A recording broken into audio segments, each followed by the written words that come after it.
Praise the lord. దేవుని నామానికి మహిమ కలుగును గాక. హల్లెలూయా. ప్రియా దేవుని సంగమా, బెతెస్దా ఏజీ కుటుంబమా, ఈ కార్యక్రమాన్ని క్రమం తప్పకుండా ఆయా ప్రాంతాల్లో ఉండి చూస్తూ పాల్గొంటున్నటువంటి ప్రియ దేవుని బిడ్డలారా, మీ అందరికీ ప్రభువైన యేసుక్రీస్తు నామములో శుభాభివందనములు తెలియజేస్తూ ఉన్నాను. అందరూ బాగున్నారా? మీ క్షేమం కొరకు మేము ప్రార్థన చేస్తూ ఉన్నాం. మీ ప్రార్థన అవసరతలు మీరు మాకు తెలియజేయండి, మీ కొరకు ప్రత్యేకంగా ప్రార్థన చేస్తాం. ప్రియ దేవుని సంగమా, ఈ దినం పరిశుద్ధ ఆరాధన కొరకు అందరూ సిద్ధపడ్డారా?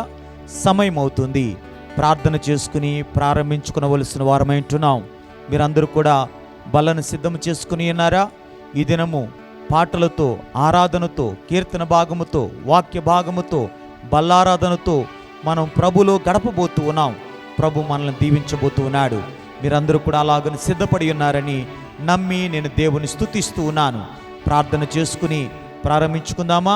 అందరూ కూడా తల్ల వంచండి, కళ్ళు మూసుకొనండి. ప్రార్థనతో ఈ యొక్క పరిశుద్ధ ఆరాధనను ప్రారంభించుకుందాం. ప్రేమ కలిగిన మా తండ్రి యేసయ్యా, నీ పరిశుద్ధ నామానికి స్తోత్రాలు, వందనాలు చెల్లిస్తూ ఉన్నాం. దేవా, నీ సన్నిధానములో నైనా బెతెస్దా నైనా మందిరముగా, సంఘముగా, కుటుంబముగా నీ మందిరములో చేరి ఇక్కడ మీ మందిరము నిలవబడి నిన్ను ఆరాధిస్తూ, పాడుచు, నీ నామాన్ని ఘనపరుస్తూ, నీ నామాన్ని మహిమపరుస్తూ ఉండగా నువ్వు మాతో ఉండండి నాయనా. దేవ, ఇక్కడ నిలబడిన మమ్మల్ని అందరినీ నీ స్వాధీనంలోనికి తీసుకునండి. వీడియో తీస్తున్న బిడ్డలను, సౌండ్ సిస్టమ్ ఆపరేటింగ్ చేస్తున్న బిడ్డలను అందరినీ కూడా నీ స్వాధీనంలో ఉంచుకో. ప్రభువా, నీకు స్తోత్రాలు. దేవా, ఈ దినము నీ నామాన్ని మహిమపరచటానికి, దేవా నీ నామాన్ని ఘనపరచటానికి మమ్మల్ని అందరినీ నిలవబెట్టుకుని నువ్వు వాడుకునమని మేము ప్రార్థన చేస్తూ ఉన్నాం. నీకు స్తోత్రాలు. ఈ దినం పరిశుద్ధ దినమునైనా అనేకులు పాల్గొవాలి, అనేకులు బలలో పాల్గొవాలి, అనేకులు నిన్ను ఆరాధించాలి, అనేకులు నీ వాక్యాన్ని వినాలి, నీ నామాన్ని మహిమపరచాలి. అలాంటి కృపా ధన్యత ప్రతి కుటుంబానికి మీరు దయచేయమని ప్రార్థిస్తూ ఉన్నాం. ఎంతమంది అయితే మా ప్రియ బిడ్డలు ఈ ఆరాధన కొరకు సిద్ధపడి నేను కుటుంబాలతో కలిసి నైనా ఈ యొక్క యూట్యూబ్ నేను ఓపెన్ చేసుకుని బెతెస్దా ఏజీ చర్చ్ గుంటకల్ అనేటువంటి ఛానల్ ద్వారా దేవ ఈ కార్యక్రమాన్ని వీక్షిస్తున్న, పాల్గొంటున్న ప్రతి కుటుంబాన్ని పేరు పేరున దీవించండి ప్రభువా, ఆశీర్వదించండి. నీ నామాన్ని మేము ఘనపరచుట ద్వారా, మహిమపరచుట ద్వారా మా జీవితాలకు ఎంతో ఉపయోగకరముగాను, దేవా దీవెనకరంగాను ఈ లోకములో మీ కొరకు మేము బ్రతకగలిగినట్లుగా నీ సన్నిధి సహాయము మాకు విడుదల చేసి నడిపించమని, మమ్మల్ని అందరినీ దీవించమని యేసయ్య నామమున ప్రార్థించి వేడుకుంటున్నాము తండ్రి. ఆమేన్. Praise the lord. దేవుని నామానికి మహిమ కలుగును గాక. ఈ సమయమందు మనము ఒక పాట పాడుతూ ప్రభు నామాన్ని ఘనపరుచుకుందాం. ఈ సమయంలో మన మధ్యలో ఉన్నటువంటి సహోదరులు పాల్గారు వచ్చి ఒక ప్రత్యేకమైన పాట పాడతారు. మనందరము కూడా ఆ పాట ద్వారా దేవుని నామాన్ని ఘనపరుచుకుందాం, మహిమపరుచుకుందాం. Praise the Lord. దేవునికి మహిమ కలుగును గాక. పాస్టర్లకి, సంఘస్థులకు వందనాలు చెల్లిస్తున్నాం. పాట పాడడానికి దేవుడు అవకాశం ఇచ్చిన దేవునికి వందనాలు చెల్లిస్తున్నాం. నిజమైన ద్రాక్షవల్లి నీవే అని పాట పాడుకుని దేవుని మహిమపరుచుదాం.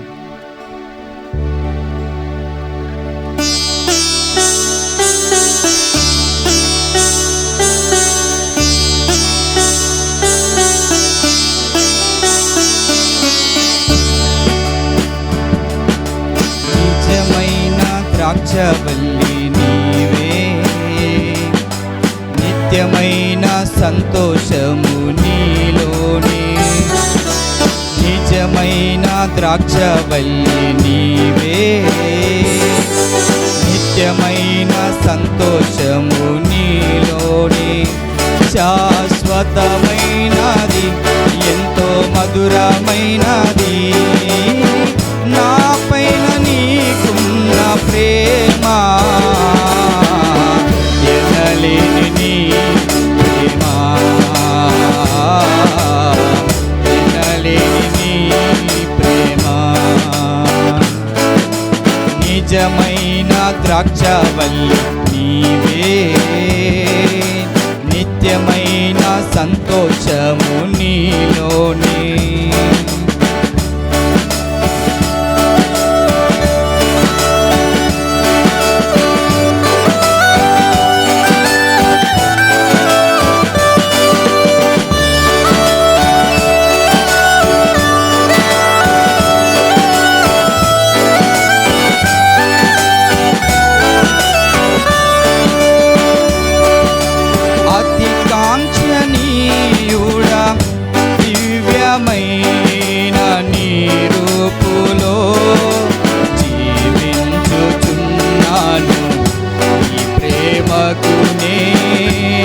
పత్రికగా అతి కాంక్షణీయుడా దివ్యమైన నీ రూపులో జీవించుచున్నాను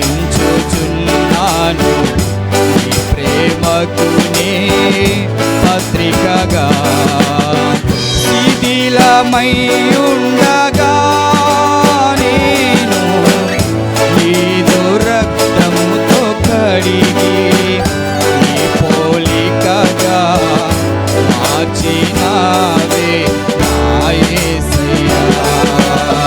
శిథిలమై ఉండగా నేను నీదు రక్తముతో కడిగి నీ పోలికగా మార్చినావే నా యేసయ్యా. నిజమైన ద్రాక్షవల్లి నీవే, నిత్యమైన సంతోషము నీలోనే.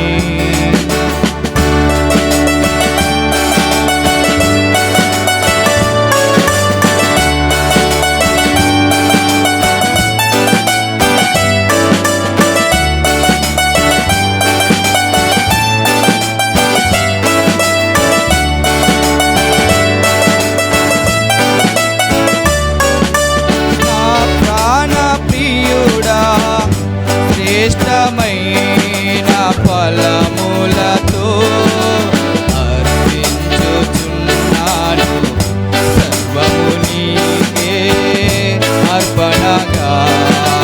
నా ప్రాణ ప్రియుడా శ్రేష్టమైన ఫలములతో అర్పించుచున్నాను సర్వము నీకే అర్పణగా. వాడిపోనివ్వక నాకు ఆశ్రయమైతివి నీవు, జీవపు ఊటవై బలపరచితివి నా యేసయ్యా. వాడిపోనివ్వక నాకు ఆశ్రయమైతివి నీవు, జీవపు ఊటవై బలపరచితివి నా యేసయ్యా. నిజమైన ద్రాక్షవల్లి నీవే, నిత్యమైన సంతోషం నీలోనే.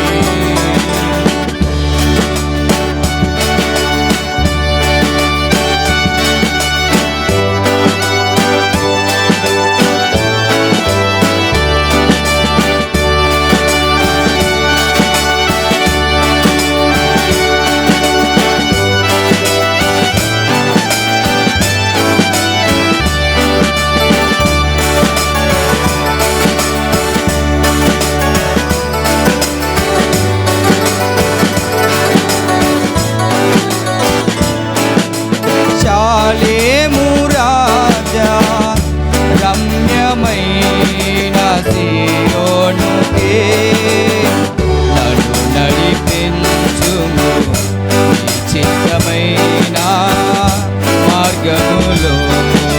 శాలేము రాజా రమ్యమైన సీయోనుకే నన్ను నడిపించుము నీ చిత్తమైన మార్గములో. అలసిపోనివ్వక నన్ను నీదు ఆత్మతో నింపి ఆదరణకర్తవై నన్ను చేర్చుము నీ రాజ్యములో. అలసిపోనివ్వక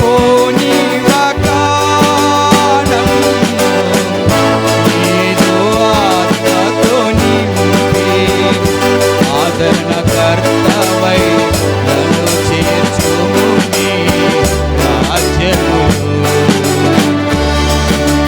నిజమైన ద్రాక్షవల్లి నీవే, నిత్యమైన సంతోషము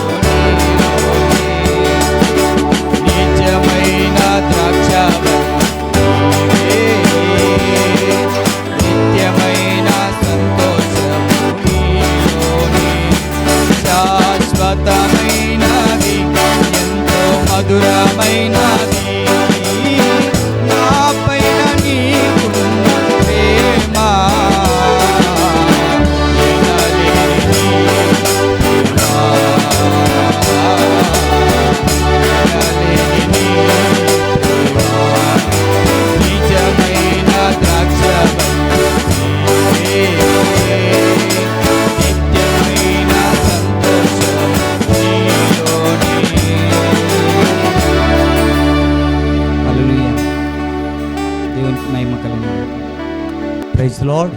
ఈ సమయంలో చక్కటి పాటను మనం విన్నాం. నిజమైన ద్రాక్షవల్లి మనం ఆయనతో నిలిచి ఉంటే, ఆయనతో అంటు కట్టబడితే ఖచ్చితంగా మనం ఫలిస్తాం.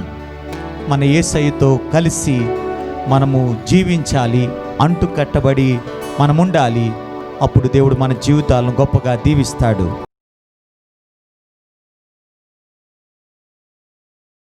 కీర్తన భాగాన్ని చదువుకుందాం. దయచేసి అందరూ కూడా లేచి నిలబడండి. అందరూ నిలబడి కీర్తన భాగాన్ని మనం చదువుకుందాం. 31వ కీర్తనలు 31వ కీర్తన 13వ వచనం నుండి చివరి వరకు మనం చదువుకుందాం. నేను చదువుతుండగా మీరందరూ కూడా నాతో పాటు చెప్పాలని కోరుతున్నాను. కీర్తన భాగము 31వ అధ్యాయము 13వ వచనం నుండి 24వ వచనం చివరి వచనం వరకు మనం చదువుకుందాం. అందరూ కూడా నాతో పాటు చెప్పాలని కోరుతూ ఉన్నాను. అనేకులు నా మీద దురాలోచనలు చేయుచున్నారు. నాకు ప్రాణహాని చేయుటకు యోచించుచున్నారు. వారు గుసగుసలాడుట నాకు వినపడుచున్నది. నలుదిశలను నాకు భీతి కలుగుచున్నది. యెహోవా, నీయందు నమ్మిక ఉంచున్నాను. నీవే నా దేవుడవని నేను అనుకొనుచున్నాను. నా కాలగతులు నీ వశములో ఉన్నవి. నా శత్రువుల చేతిలో నుండి రక్షింపుము. నన్ను తరుము వారి నుండి రక్షింపుము. నీ సేవకుని మీద నీ ముఖ కాంతి ప్రకాశింపచేయము. నీ కృప చేత నన్ను రక్షింపుము. యెహోవా, నేను నీకు మొరపెట్టి ఉన్నాను. నన్ను సిగ్గుపడనీయకుము. భక్తిహీనులు సిగ్గుపడుదురుగాక. పాతాళమునందు వారు మౌనులయుందురుగాక. అబద్ధికుల పెదవులు మూయబడునుగాక.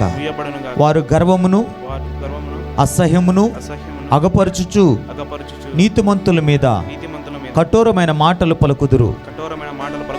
నీయందు భయభక్తులు గలవారి నిమిత్తము నీవు దాచి ఉంచిన మేలు ఎంతో గొప్పది. నరుల ఎడల నిన్ను ఆశ్రయించు వారి నిమిత్తము నీవు సిద్ధపరిచిన మేలు ఎంతో గొప్పది. మనుషుల కపటోపాయములు వారి కంటకుండా నీ సన్నిధి చాటున వారిని దాచుచున్నావు. వాక్కలహము మానిపి వారిని గుడారములో దాచుచున్నావు. ప్రాకారము గల పట్టణములో యెహోవా తన కృపను ఆశ్చర్యకరముగా నాకు చూపి ఉన్నాడు. ఆయన స్తుతి నొందునుగాక. భీతి నొందిన వాడనై నీకు కనబడకుండా నేను నాశనమైతిని అనుకుంటుని. అయినను నీకు నేను మొరపెట్టగా నీవు నా విజ్ఞాపనల ధ్వని నాలకించితివి. యెహోవా భక్తులారా, మీరందరూ ఆయనను ప్రేమించుడి. యెహోవా విశ్వాసులను కాపాడును. గర్వముగా ప్రవర్తించు వారికి ఆయన గొప్ప ప్రతికారము చేయును. యెహోవా కొరకు కనిపెట్టు వారులారా, మీరందరూ మనస్సున ధైర్యం వహించి నిబ్బరముగా ఉండుడి. దేవుడు తన వాక్యమును మన కొరకు దీవించునుగాక. ఆమేన్. హల్లెలూయా. దేవుడు తన వాక్యములో మనం చూస్తూ ఉన్నాం. దేవుని వాక్యములో మనం చూస్తూ ఉన్నాం. ప్రియులరా, దేవుని వాక్యం ఏమని సెలవిస్తూ ఉంది? ఆయన యందు భయభక్తులు గల వారి ఎడల ఆయన దాచి ఉంచిన మేలు ఎంతో గొప్పది. మన ఎడల దేవుడు ఎన్నో మేళ్లను దాచి ఉంచాడు. ఎన్నో మేళ్లను మన జీవితంలో దేవుడు చేశాడు. ఇంకను ఆయన చేయబోతూ ఉన్నాడు. ఆయన మేళ్లను మనం జ్ఞాపకం చేసుకుంటూ ఆయనను మనం స్తుతించుదాం. ఆయన నామాన్ని మనం గణపరచుదాం. ఆయన నామాన్ని మనం కొనియాడదాం. అందరూ కూడా అలాగే లేచిలబడి దేవుని నామాన్ని మనందరం స్తుతించుకుందాం, గణపరచుకుందాం. మీ బైబిల్ గ్రంథాలను కింద ఉంచి అలాగే లేచిలబడి దేవుని ఆరాధించుకోవటానికి మనం ముందుకు సాగుదాం. హల్లెలూయా. దేవానికి స్తోత్రాలు, స్తోత్రాలు.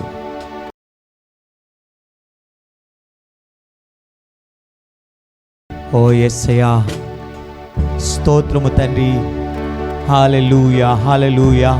అందరూ కూడా ప్రభుని ఆరాధించుదాం, ప్రభు నామాన్ని గణపరచుదాం, ఆయన నామాన్ని స్తుతించుదాం, ఆయన నామాన్ని స్తోత్రించుదాం. ఆయనకు కృతజ్ఞత స్తుతులు కృతజ్ఞత స్తోత్రాలు యేసయ్యకు మనము ఆరోపించుదాం. హల్లెలూయా. దేవానికి స్తోత్రాలు, దేవానికి వందనాలు. దేవాన్ని ఆరాధిస్తూ ఉన్నాం. అందరూ కూడా దేవుని ఆరాధించుదాం.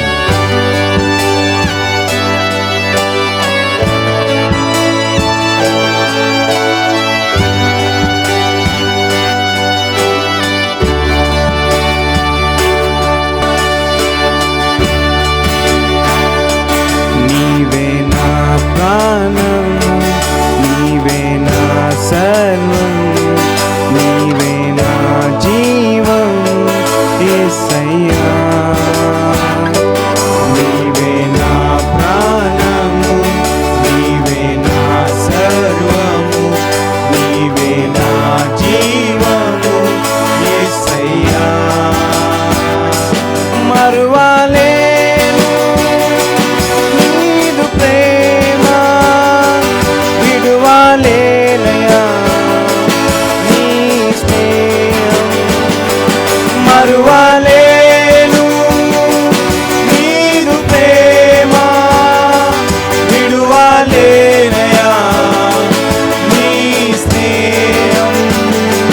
నీవే నా ప్రాణము, నీవే నా సర్వము, నీవే నా జీవము యేసయ్యా. నీవే నా ప్రాణము, నీవే నా సర్వము, నీవే నా జీవము యేసయ్యా. హల్లెలూయా. దేవానికి స్తోత్రాలు. దేవానికి మా ప్రాణమై ఉన్నావు, మా సర్వమై ఉన్నావు. దేవాన్ని ఆరాధిస్తున్నాం.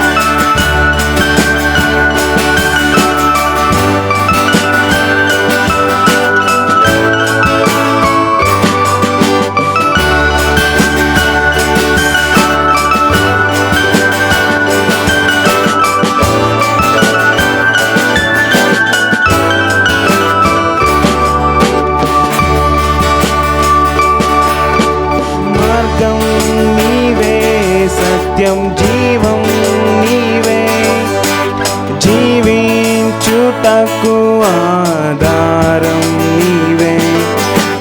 మార్గం నీవే, సత్యం జీవం నీవే, జీవించుటకు ఆధారం నీవే. అపాయం రాకుండా కాపాడు వాడవు, నిన్ను నేను ఆరాధింతు. అపాయం రాకుండా కాపాడు వాడవు, నిన్ను నేను ఆరాధింతు.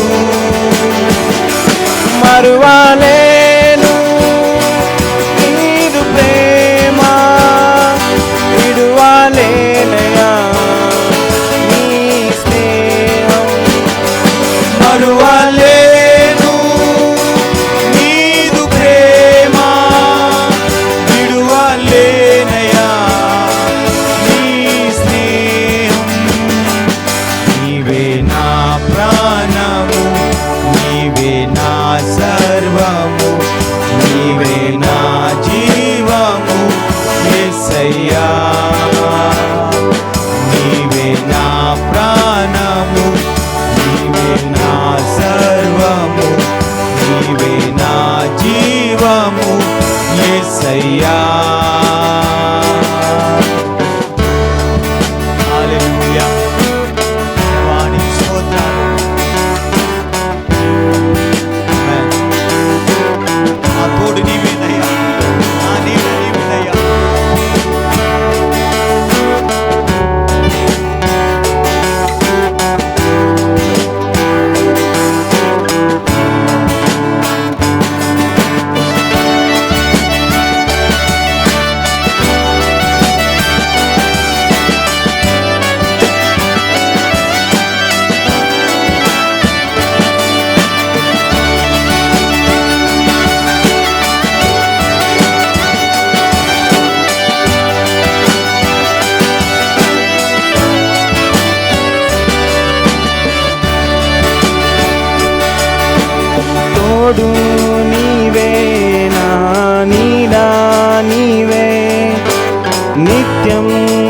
తోడుగుండే చెలిమి నీవే. తోడు నీవే, నా నీడా నీవే, నిత్యం నా తోడుగుండే చెలిమి నీవే. బ్రతుకంతా నీ కొరకై జీవింతును, నిన్ను నేను ఆరాధింతు. బ్రతుకంతా నీ కొరకై జీవింతును, నిన్ను నేను ఆరాధింతు. మరువలేను నీదు ప్రేమ, విడువలేనయా నీ స్నేహం. మరువలేను నీదు ప్రేమ, విడువలేనయా నీ స్నేహం. నీవే నా ప్రాణము, నీవే నా సర్వము, నీవే నా జీవము యేసయ్యా. నీవే నా ప్రాణము, నీవే నా సర్వము, నీవే నా జీవము యేసయ్యా. హల్లెలూయా, హల్లెలూయా. ప్రతి ఒక్కరు కూడా నోర్లు తెరిచి ప్రభుని ఆరాధించుదాం. హల్లెలూయా. ఆయన మార్గం, ఆయనే మన సత్యం, ఆయనే మనము జీవించడానికి ఆధారం. అపాయం రాకుండా ఆయనే మనల్ని కాపాడుతున్నాడు. ఆయన మనం ఆరాధించవలసిన వారమేనాం. తోడు ఆయనే, నీడ ఆయనే, నిత్యము తోడుగా ఉండే చెలిమి ఆయనే, మన స్నేహితుడు ఆయనే, మన తోడుగా ఉండే దేవుడు ఆయనే. హల్లెలూయా. బ్రతుకంతా ఆయన కొరకై జీవించుదాం. ఆయన నామాన్ని మనం స్తుతించుదాం. ఆయనకు కృతజ్ఞత స్తుతులు స్తోత్రాలు మనం ప్రభుకు చెల్లించుదాం. దేవునికి వందనాలు మనం చెల్లించుదాం. హల్లెలూయా. దేవా, నా ప్రాణాన్ని, నా సర్వాన్ని నీకు నేను సమర్పించుకుంటున్నాను. నా అంతరంగాన్ని, నా జీవాన్ని నీకు అర్పించుకుంటున్నానయ్యా. దేవా, నీవిచ్చిన ప్రాణమే తండ్రిది. దేవా, నీవిచ్చిన జీవమేనైనా ఈ భూలోకములో నేను జన్మించడానికి కారకుడు నీవేనా ప్రభువా. నా తండ్రి, అటువంటి నిన్ను మేము ఆరాధిస్తున్నాం, అటువంటి నిన్ను మేము ఘనపరుస్తూ ఉన్నాం, అటువంటి నిన్ను మేము కొనియాడుచూ ఉన్నాం. దేవానికి స్తోత్రాలు, దేవానికి వందనాలు. దేవాన్ని ఆరాధిస్తూ ఉన్నాం. హల్లెలూయా, హల్లెలూయా. పరిశుద్ధాత్మ దేవానికి స్తోత్రాలు, పరిశుద్ధాత్మ దేవానికి వందనాలు, పరిశుద్ధాత్మ దేవానికి స్తోత్రాలు. దేవాన్ని ఆరాధిస్తున్నాం, నిన్నే ఘనపరుస్తున్నాం, నిన్నే మహిమపరుస్తున్నాం. హల్లెలూయా, హల్లెలూయా, హల్లెలూయా.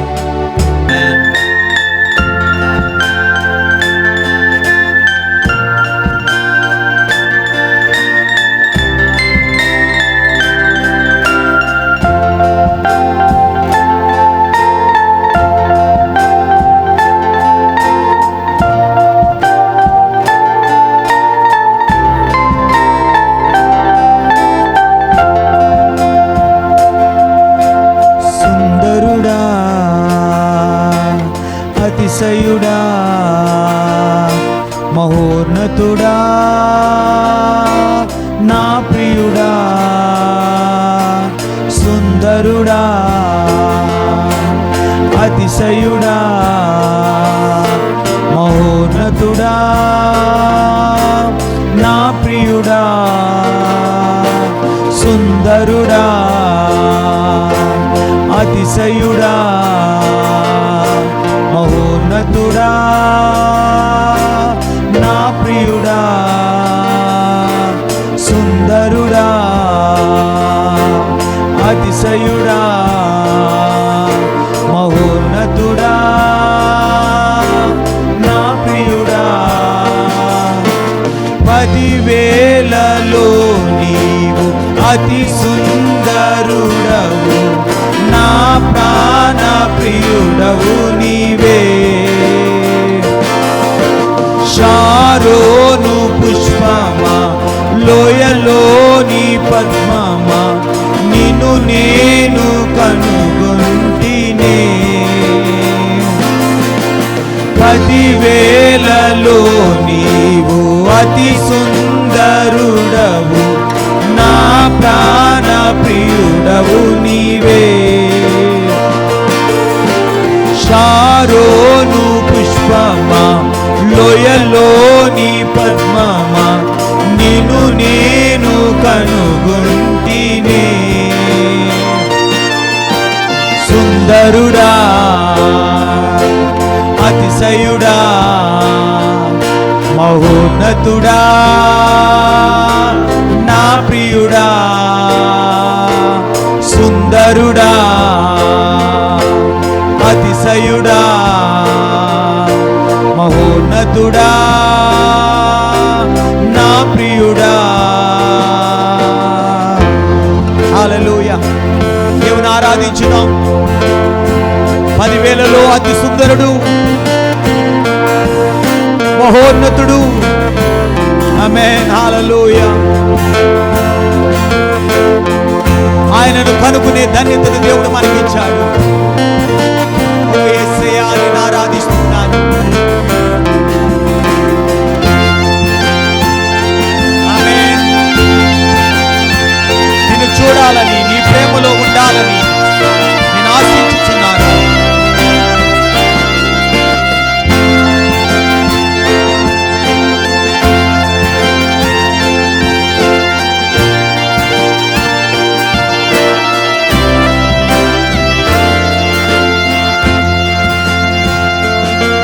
నిన్ను చూడాలని, నీ ప్రేమలో ఉండాలని నేనాశించుచున్నాను.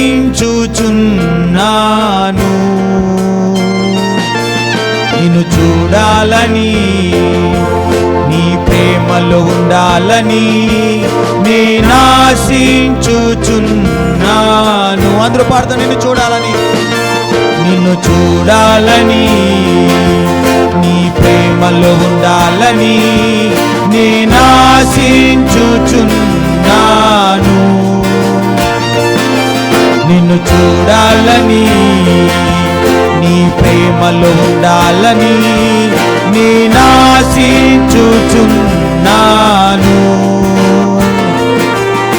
సుందరుడా, అతిశయుడా, మహోన్నతుడా, నా ప్రియుడా. సుందరుడా, అతిశయుడా, మహోన్నతుడా, నా ప్రియుడా. హల్లెలూయా. దేవుని ఆరాధించుదాం. దేవా, నిన్ను చూడాలని, నీ ప్రేమలో ఉండాలని నేను ఆశిస్తున్నానయ్యా. ఎందుకంటే యేసయ్యా, నీ వంటి వారెవరూ లేరు, నీలాగా ఎవరూ లేరయ్యా.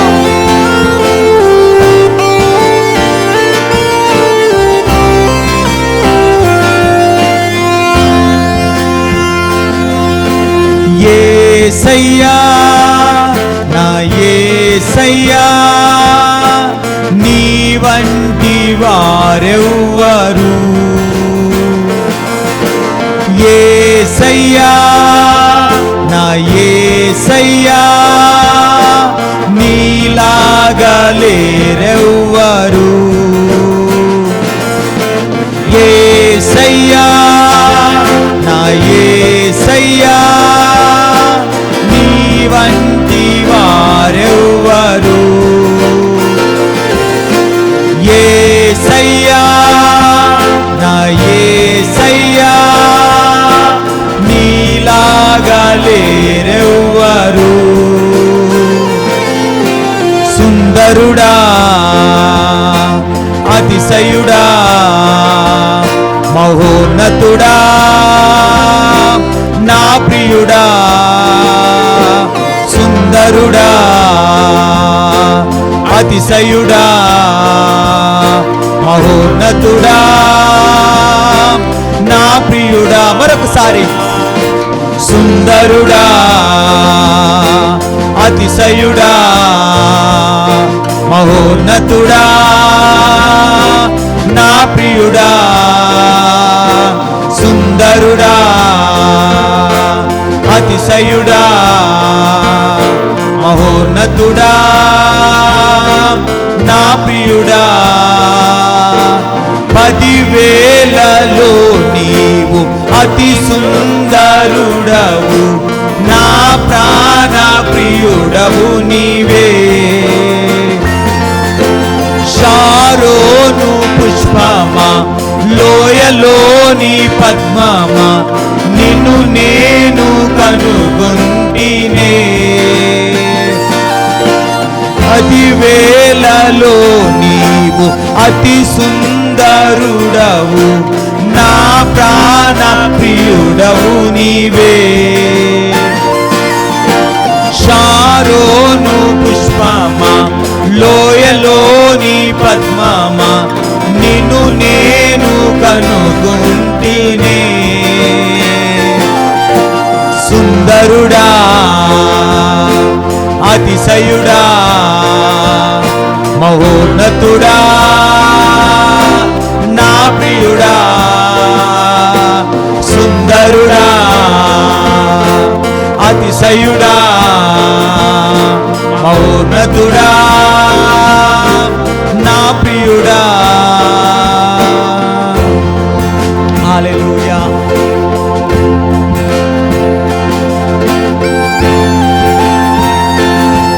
దేవా నిన్ను చూడాలని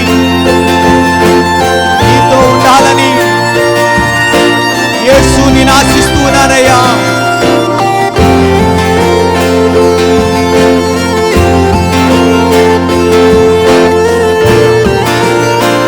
అందరూ ప్రభుని ఆరాధించుదాం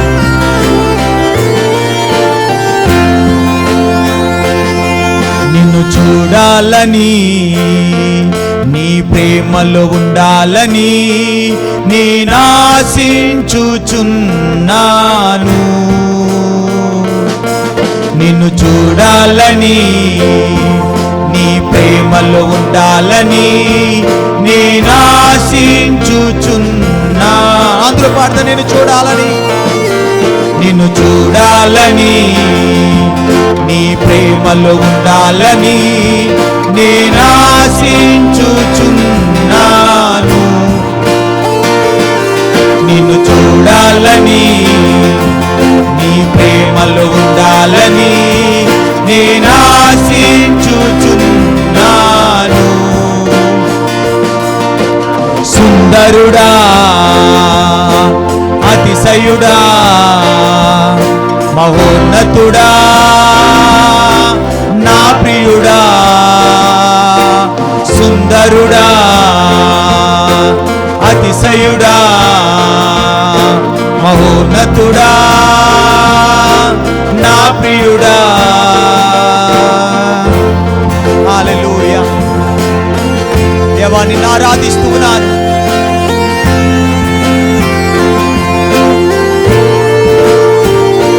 ఆమేన్ యేసయ్యా నీలాంటి వారు ఎవరయ్యా ఈ లోకంలో నీలాంటి లేరు ఎవరయ్యా ఈ లోకంలో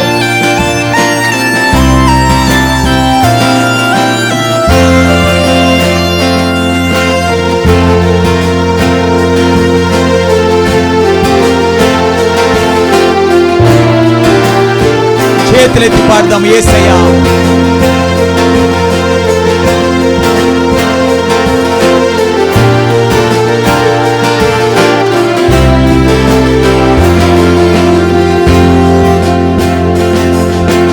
యేసయ్యా నా యేసయ్యా నీ వంటి వారెవ్వరు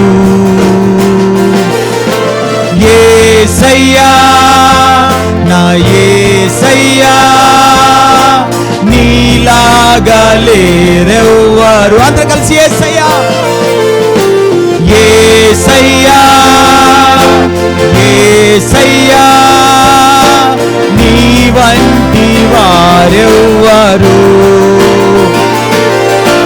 యేసయ్యా నా యేసయ్యా నీలాగా లేరెవ్వరు సుందరుడా అతిశయుడా మహోన్నతుడా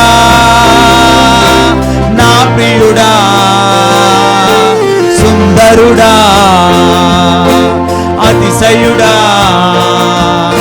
మహోన్నతుడా నా ప్రియుడా. ఓ యేసయ్యా, నువ్వు అతి సుందరుడు అయ్యా. దేవా, నిన్ను ఆరాధిస్తున్నాం. నువ్వు మహోన్నతుడు అయ్యా, నా ప్రియుడవు తండ్రి. దేవా, నీ నామాన్ని మహిమపరుస్తున్నాను. దేవా, నీ నామాన్ని ఘనపరుస్తున్నాం. నీకే వెళ్ళలేని వందనాలు దేవా, నీకే వెళ్ళలేని స్తోత్రాలు దేవా. నిన్నే స్తుతిస్తూ ఉన్నాను, నిన్నే ఘనపరుస్తూ ఉన్నాను, నిన్నే మహిమపరుస్తూ ఉన్నాను దేవా. నీకే స్తోత్రాలు, నీకే వందనాలు చెల్లిస్తూ ఉన్నావు దేవా. నువ్వెంతైనా నమ్మదగిన దేవుడు అయ్యా. దేవా, నువ్వు మా ప్రియుడు అయ్యా. దేవా, వేవేల పరిశుద్ధులు నైనా పరలోకమంది నిన్ను ఆరాధిస్తూ ఉన్నారు. దేవదూతలు నిన్ను ఆరాధిస్తూ ఉన్నారు. మట్టి వారమైన మేమందరం కలిసి నిన్ను ఆరాధించే ధన్యత భాగ్యం మాకు ఇచ్చారయ్యా. పరిశుద్ధుడా, నీకు వందనాలు. నువ్వు గొప్ప దేవుడు అయ్యా, మంచి దేవుడు అయ్యా. ప్రియమైన దేవుని సంగమా, మనమందరం ప్రభుని ఆరాధిస్తూ ఉంటే దేవుని సన్నిధి, ఆయన ప్రసన్నత మన హృదయాలలో, మన జీవితాలలో, మన గృహాలలో దిగి వస్తుంది. ఆమేన్. హల్లెలూయా. దేవానికి స్తోత్రాలు, దేవానికి వందనాలు. పరిశుద్ధాత్మ దేవా, మేము నిన్ను ఇంతవరకు ఆరాధించడానికి, ఘనపరచడానికి, మహిమపరచడానికి నువ్వు ఇచ్చిన ఈ ధన్యతను బట్టి నీకు స్తోత్రాలు. మేము నిన్ను ఘనపరుస్తూ, మహిమపరుస్తూ ఆరాధిస్తున్నాం. రాబోయే దినాలు మాకు దీవెనకరంగా మలచండి. గొప్ప ఆరాధన ద్వారా నీ నామాన్ని మహిమపరుచున్నాం దేవ. ఇంకా ఎంతో మహిమపరచవలసిన వారమేనాం. ఆ రీతిలో మమ్మల్ని నడిపించిన ఆయన బలపరచుతండి. ఆరాధించిన ప్రతి కుటుంబాన్ని నేను ప్రతి బిడ్డను నువ్వు దీవించమని, బలపరిచి, స్థిరపరచమని, మేలు చేయమని యేసయ్య నామమున ఈ ఆరాధన సమర్పించి వేడుకుంటున్నాము తండ్రి.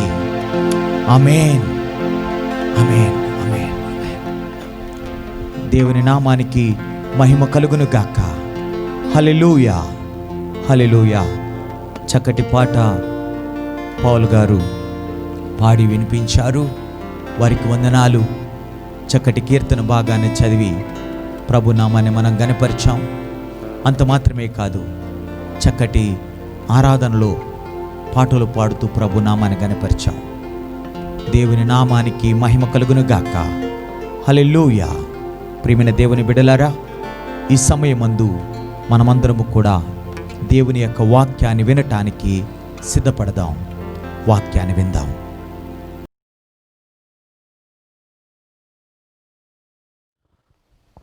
Praise the lord.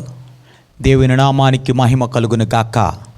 ప్రియా దేవుని సమాజముల బెతెస్తా కుటుంబమా, మనమందరము కూడా ఈ పరిశుద్ధ దినమున దేవుని యొక్క వాక్యాన్ని వినబోచు ఉన్నాం. మనము గత కొన్ని వారాల నుంచి మనము యాకోబు పత్రికను ధ్యానిస్తూ ఉన్నాం. యాకోబు పత్రిక ద్వారా ఎన్నో పాఠాలు మనం నేర్చుకున్నాం. మొదటి అధ్యాయాన్ని మనం గమనించినప్పుడు ఓర్పు కలిగి ఉండాలి అని మనకి బోధిస్తూ ఉంది. రెండవ అధ్యాయాన్ని మనం గమనిస్తున్నప్పుడు సత్యము కొరకు మనందరము కూడా నిలబడాలి అని బోధిస్తూ ఉంది. మూడవ అధ్యాయంలో మనము గమనిస్తున్నప్పుడు ఒక మంచి సుగుణాన్ని, మంచి స్వభావాన్ని లేదా ఒక మంచి లక్షణాన్ని మనము కలిగి జీవించాలని దేవుడు తన వాక్యము ద్వారా మనందరితో కూడా మాట్లాడబోచు ఉన్నాడు. ప్రియమైన దేవుని బిడ్డలారా, ఈ యాకోబు పత్రికను అంతటిని మీరు గమనించినప్పుడు యాకోబు పత్రికలో ఏదో ఒక సమస్యతో సంఘమంతా ఉంది. సంఘములో ఒక సమస్యతో చాలా కాలము నుంచి వారు ఇబ్బంది పడుతున్నారు. ఒక సమస్యను వారు చాలా కాలము నుంచి ఎదుర్కొంటున్నారు అన్నట్టుగా ఇక్కడ మనము గమనించగలం. యాకోబు పత్రిక 1వ అధ్యాయము 19వ వచనాన్ని మనం గమనించినప్పుడు, నా ప్రియ సహోదరులారా, మీరీ సంగతి ఎరుగుదురు గనుక ప్రతి మనుష్యుడు వినుటకు వేగురుపడువాడును, మాట్లాడుటకు నిదానించువాడును, కోపగించుటకు నిదానించువాడునై ఉండవలెను. అంటే ఈ వచనము మనకేం తెలియజేస్తుందంటే, మాట్లాడటానికి కొంచెం నిదానించాలి. అంటే ఆ సంఘములో ఉన్నవారు మాట్లాడటానికి చాలా త్వరపడి ఎక్కువగా మాట్లాడుచు ఉన్నారు. ముందు వెనక చూసుకోకుండా ఎక్కువగా తొందరగా మాట్లాడుచు ఉన్నట్టు ఉన్నారు. గనుకనే యాకోబు, మీరు మాట్లాడటానికి నిదానించాలి, అంత తొందర మాట్లాడే విషయంలో ఉండకూడదు అని అంటూ ఉన్నాడు. అంత మాత్రమే కాదు, 26వ వచనములో, ఎవడైనను నోటికి కళ్ళెము పెట్టుకొనక తన హృదయమును మోసపరుచుకొనుచు భక్తి గలవాడనని అనుకుని ఎడ్ల వాని భక్తి వ్యర్థమే. అంటే చాలామంది మేము భక్తిపరులం అని చెప్పుకుంటూ ఉన్నారు సంఘములో, కానీ వారు ఎక్కువగా మాట్లాడుతూ మేము భక్తిపరులమని చెప్పుకుంటూ ఉన్నారు. అంటే వారు భక్తిపరులు అయ్యుండొచ్చు, కానీ వారి భక్తి వ్యర్థమైపోతుంది. కారణం ఏంటి? వారి నోటికి కళ్ళెము లేదు. అంటే ఆ నోటికి హద్దు అదుపు లేకుండా వారు మాట్లాడుతూనే ఉన్నారు. గనుక మీ భక్తి వ్యర్థము కాకుండా ఉండాలంటే మీ నోటికి మీరు కళ్ళెము పెట్టుకోవాలని చెప్తూ ఉన్నాడు. అంత మాత్రమే కాదు, 2వ అధ్యాయము 12వ వచనాన్ని మనం చూస్తే, స్వాతంత్రము ఇచ్చు నియమము చొప్పున తీర్పు పొందబో వారికి తగినట్టుగా మాట్లాడుడి, అలాగుననే ప్రవర్తించుడి. తగినట్టుగా మాట్లాడాలి, అలాగున మీరు ప్రవర్తించాలి. మీరు మాట్లాడేది ఒక రకంగా ఉంటుంది, ప్రవర్తించేది వేరే రకంగా ఉంటుంది. మీ మాటలకు మీ ప్రవర్తనకు ఎక్కడ పొంతన లేదు. గనుక సంగమా, మీ మాటలలో ఖచ్చితంగా ఆ విధంగా మీరు మాట్లాడినట్టే మీరు జీవించాలి, మీరు ప్రవర్తించాలి. కానీ మన జీవితాల్లో మనం ఎలా ఉంటున్నామో తెలుసా? తీర్పు పొందబో వారికి తగినట్టుగా మాట్లాడాలి, కానీ అలాగను మాట్లాడటం లేదు. కానీ మనము మాట్లాడేది ఒకటి, చేసేది ఒకటి అని అంటూ ఉన్నాడు. అలాగే 4వ అధ్యాయము 1వ వచనాన్ని మనం గమనించినప్పుడు, మీలో యుద్ధములను పోరాటములను దేని నుండి కలుగుచున్నవి? మీ అవయవములలో పోరాడు మీ భోగేచ్ఛల నుండియే కదా. అంటే ఇక్కడ ఏం చెప్తున్నాడు? మీ కుటుంబాలలో, మీ సంఘములో ఈ పోరాటాలు, ఈ యుద్ధాలు ఎందుకు జరుగుతున్నాయి? ఈ గొడవలు ఎందుకు వస్తున్నాయో తెలుసా? మీ అవయవాలలో వస్తూ ఉన్నటువంటి భోగేచ్ఛలు, మీ అవయవాలలో పుట్టుచున్నటువంటి ఆ భోగేచ్ఛల వల్ల మీకు యుద్ధాలు వస్తూ ఉన్నాయి. ఏ అవయవం అని చెప్తున్నాడు? అది మాట్లాడే నాలుక గురించి చెప్తూ ఉన్నాడు. మరి ఒక వచనం మీరు చూడండి, 11, 12 వచనాల్లో మనం చూస్తే, సహోదరులారా, ఒకనికి విరోధముగా ఒకడు మాట్లాడుకుడి, తన సహోదరునికి విరోధముగా మాట్లాడి తన సహోదరునికి తీర్పు తీర్చువాడు ధర్మశాస్త్రమునకు వ్యతిరేకముగా మాట్లాడి ధర్మశాస్త్రమునకు తీర్పు తీర్చుచున్నాడు. మీరు ఒకరికి ఒకరు వ్యతిరేకముగా మాట్లాడుకుడి. ఒకవేళ మీరు మాట్లాడితే మీరు ఎవరికి తీర్పు తీర్చువారవుతారు? ధర్మశాస్త్రమునకు తీర్పు తీర్చువారవుతారు. మరి ధర్మశాస్త్రము, దేవుని వాక్యం ఏం చెప్తుంది? ఇతరులకు తీర్పు తీర్చొద్దని చెప్తుంది. ఒకవేళ మీరు తీర్పు తీరుస్తుంటే దేవుని వాక్యం ఏదైతే చెప్తుందో, ధర్మశాస్త్రం ఏదైతే చెప్తుందో దానికి మీరు తీర్పు తీర్చిన వారవుతారు. అక్కడేమనుందో చూడండి, నీవు ధర్మశాస్త్రమునకు తీర్పు తీర్చిన ఎడల ధర్మశాస్త్రమును నెరవేర్చువాడవు కాక న్యాయము విధించువాడవైతివి. 12వ వచనం, ఒక్కడే ధర్మశాస్త్రమును నియమించి న్యాయమును విధించువాడు, ఆయనే రక్షించుటకును నశింపచేయుటకును శక్తివంతుడై ఉన్నాడు. పరునికి తీర్పు తీర్చుటకు నీవెవడవు? గనుక ప్రియమైన దేవుని బిడ్డలారా, మన జీవితాలలో మనము తీర్పు తీర్చకూడదు. ఒకవేళ మనం తీర్పు తీరిస్తే ధర్మశాస్త్రం ఏమి చెప్తుంది? తీర్పు తీర్చవద్దని. ఒకవేళ మనం తీర్పు తీరిస్తే ధర్మశాస్త్రానికి మనము తీర్పు తీర్చువారం అవుతాం. మనం ఎప్పుడైతే ధర్మశాస్త్రానికి తీర్పు తీరుస్తామో అప్పుడు ఖచ్చితంగా దైవోగ్రతకు మనం పాత్రులమవుతాం.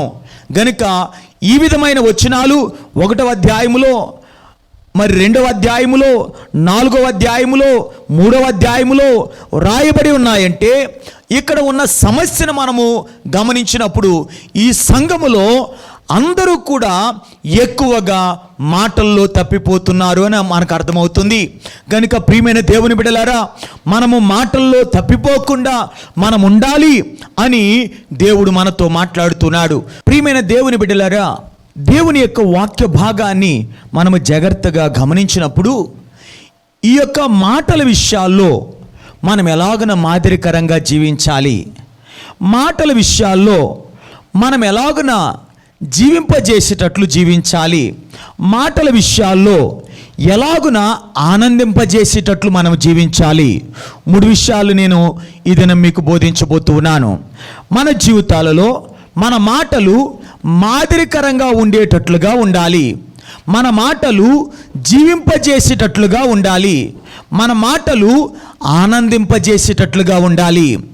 యాకోబు పత్రిక 3వ అధ్యాయము 1వ వచనము నుండి 12వ వచనాల వరకు ఈ విషయాలన్నీ వ్రాయబడ్డాయి. అయితే మొదటిగా 2వ వచనము నుండి 4వ వచనం వరకు మనం చదువుకుందాం. అనేక విషయములలో మనమందరమును తప్పిపోవచ్చున్నాము. ఎవడైనను మాట యందు తప్పని ఎడల అటువాడు లోపము లేనివాడై తన సర్వ శరీరమును స్వాధీనపరుచుకున్న శక్తి గలవాడగును. గుర్రములు మనకు లోబడుటకై నోటికి కళ్ళెము పెట్టి వాటి శరీరమంతయు త్రిప్పుదుము కదా. ఓడలను కూడా చూడుడి, అవి ఎంతో గొప్పవై పెనుగాలికి కొట్టుకుని పోబడినను ఓడ నడుపు వాని ఉద్దేశము చొప్పున మిక్కిలి చిన్నదగు చుక్కాని చేత త్రిప్పబడును. ప్రియమైన దేవుని బిడ్డలారా, ఇక్కడ మనం గమనిస్తూ ఉన్నాం.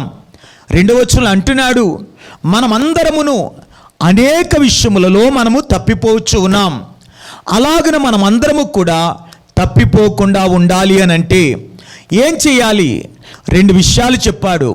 అందరూ తప్పిపోతున్నారు, అలాగన మీరు తప్పిపోకుండా మీ మాటల్లో మాదిరికరంగా ఉండాలి అని అంటే మీ జీవితాల్లో మీరు చేయవలసింది ఏంటో తెలుసా? గుర్రమునకు చిక్కము ఏ విధంగా పెడతారో, ఓడకు చుక్కాని ఏ విధంగా ఉంటుందో, మీ జీవితాలలో మీ శరీరములో ఉన్నటువంటి మీ నాలుకను అంటే మీ మాటలను మీరు ఆ విధంగా చిక్కము పెట్టాలి. మీ శరీరములో ఉన్నటువంటి ఆ చుక్కాని లాంటి నాలుకను ఓడ నడుపు వాని యొక్క ఆధీనములో ఉండి అది తుఫాను వచ్చినా కానీ ఆ తుఫానుకు కొట్టుకుని పోకుండా ఏ విధంగా ముందుకు వెళతాదో అలాగున నీ నాలుకను నీ స్వాధీనంలో ఉంచుకుని మీరు మాదిరికరంగా ఉండాలని చెప్తూ ఉన్నాడు. ప్రియమైన దేవుని బిడ్డలారా, ఎందుకు అలాగున మనం మాదిరికరంగా ఉండాలి? దేవుని యొక్క వాక్య భాగాన్ని మనం గమనించినప్పుడు సామెతల గ్రంథము 18వ అధ్యాయము 21వ వచనం, సామెతలు 18:21 గమనించినప్పుడు జీవమరణములు నాలుక వశము, దాని యందు ప్రీతి గలవాడు దాని ఫలము తిందురు. ప్రియమైన దేవుని బిడ్డలారా, వాక్యం ఏ విధంగా చెప్తుందో చూడండి. జీవమరణములు నాలుక వశమంట అంటే మరణాన్ని ఎదుర్కోవటానికి అది నాలుక స్వాధీనంలో ఉంది, జీవాన్ని ఎదుర్కోవటానికి నాలుక స్వాధీనంలో ఉంది. గనుక మీరు మీ జీవితములలో మీ నాలుకే మీ యొక్క మరణాన్ని శాసిస్తుంది, మీ నాలుకే జీవాన్ని శాసిస్తుంది. గనుక మీ జీవితములలో నాలుక జీవాన్ని ఇచ్చేది, అదే నాలుక మరణాన్ని కూడా ఇస్తుంది. అందుకనే ప్రియులరా, భక్తుడైన దావీదు చాలా చక్కగా ప్రార్థన చేస్తూ ఉన్నాడు. దావీదు కీర్తనలు 141వ కీర్తన 3-4 వచనాలు మనం గమనిస్తే 141వ కీర్తన 3-4 వచనాలు, యెహోవా నా నోటికి కావలియుంచుము, నా పెదవులు ద్వారమునకు కాపు పెట్టుము. పాపము చేయువారితో కూడా నేను దుర్నీతి కార్యములలో చొరబడకుండునట్లు నా మనస్సు దుష్కార్యమునకు తిరగనీయకము. వారి రుచిగల పదార్థములు నేను తినకయుందునుగాక. ప్రియమైన దేవుని బిడ్డలారా, దావీదు భక్తుడు ఏమని ప్రార్థిస్తున్నాడో చూడండి. దేవా, నా యొక్క నోటికి నువ్వు కావలి ఉండాలి, నా పెదవులను నీవు కాపు ఉంచానంటూ ఉన్నాడు. మీరు బ్యాంక్స్కి వెళ్ళినప్పుడు లేదా విలువైన వస్తువులు ఆ యొక్క వాహనంలో ఉన్నప్పుడు అక్కడ ఎవరుంటారు? ఖచ్చితంగా ఒక తుపాకీ పట్టుకుని, ఒక గన్ను పట్టుకుని ఒక పోలీసు నిలబడి ఉంటాడు. ఎందుకు అక్కడ పోలీసు ఉన్నాడు? దానిలో ధనం ఉంది. ఆ ధనమును ఎవరు ఎత్తుకుని పోకుండా దాన్ని కాపాడటానికి ఒక పోలీసు, ఒక రక్షక భటుడు, ఒక సైనికుడు అక్కడ నిలబడి ఉంటాడు. ప్రియమైన దేవుని బిడ్డలారా, దావీదు భక్తుడు ఏమని ప్రార్థిస్తున్నాడో చూడండి. దావీదు అంటున్నాడు, దేవా నా నోటికి నీవు కావలి ఉండు, నా నోటికి నీవు, నా పెదవుల ద్వారమునకు నీవు కాపు పెట్టు అని అంటూ ఉన్నాడు. అంటే ఎవరిని మనము కాపలా పెడతామో? పండిన పంటకు ఒక కాపలాదారుని ఉంచుతాం. ఒక ఇల్లు కట్టేటప్పుడు ఆ ఇంటికి ఒక కాపలాదారుని ఉంచుతాం.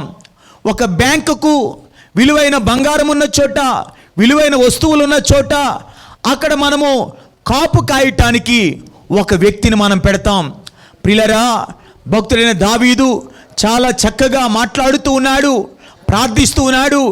దేవా నా నోటికి కాపు పెట్టయ్యా, దేవా నా నోటికి కావలి ఉండయ్యా. అంటే అర్థం ఏంటంటే, నా నోరు ఏది పడితే అది మాట్లాడితే నాలో ఉన్నటువంటి జీవాన్ని నేను పోగొట్టుకుంటాను, నేను మరణాన్ని సంపాదించుకుంటాను. ప్రభువా నువ్వు నా యొక్క నోటికి కావలి ఉండాలి. దేవా నా యొక్క మాటలకు, నా పెదవులకు నువ్వు కాపు ఉండాలని ప్రార్థన చేస్తూ, పాపము చేయువారితో కూడా, దుర్నీతి కార్యములు చేయువారితో కూడా వారితో నేను తిరగకుండా ఉంటాను, వారితో కలిసి రుచిగల భోజనాలు నేను చేయకుండా ఉంటానన్నాడు. చాలాసార్లు తిండు మత్తులో, త్రాగుడు మత్తులో ఏదేదో మాట్లాడేస్తూ ఉంటాం. మన జీవితాల్లో ధనమోసములో, హైక విచారములతో కూడినటువంటి మత్తులో ఉండి మనం ఏదేదో మాట్లాడేస్తూ ఉంటాం. అవి మన జీవితానికి నష్టాన్ని కలిగిస్తాయి గనక భక్తుడైన దావీదు చాలా చక్కగా ఆయన ప్రార్థిస్తూ ఉన్నాడు. ఎందుకు ఆయన అలాగున ప్రార్థిస్తూ ఉన్నాడు? యేసయ్య జీవించిన కాలములో అనేక విషయాలను ఆయన బోధిస్తూ చాలా చక్కటి విషయాలను గురించి ఆయన చెప్తున్నాడు. మత్తయి సువార్త 12వ అధ్యాయము 34వ వచనాన్ని మనం గమనించినప్పుడు, మత్తయి 12:34 వచనాన్ని గమనించినప్పుడు, సర్ప సంతానమా మీరు చెడ్డవారై ఉండి ఎలాగూ మంచి మాటలు పలకగలరు?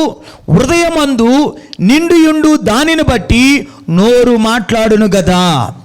మీరు చెడ్డవారై ఉండి కూడా ఎలాగూ మంచి మాటలు పలకగలుగుతూ ఉన్నారు. అంటే చాలామంది ఎలా ఉంటారో తెలుసా? పైకేమో మంచి మాటలు మాట్లాడతారు, లోపలేమో చెడు ఉంటుంది. అది మనుషులకు తెలియదు, అది వ్యక్తులకు తెలియదు. ఎవరికి తెలుసు? కేవలం హృదయాలను పరిశోధించే దేవునికి తెలుసు. హృదయాలను చూచే ఆ దేవదేవునికే తెలుసు, కానీ ఎవ్వరికి తెలియదు.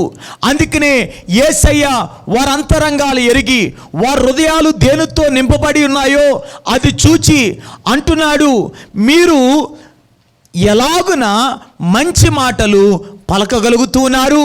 లోపల మంచి లేదు కదా, లోపల సద్గుణం లేదు కదా, లోపలంతా చెడుతో నింపబడి మీరు పైకి ఎలాగును మాట్లాడుతున్నారు అని అంటూ ఉన్నాడు.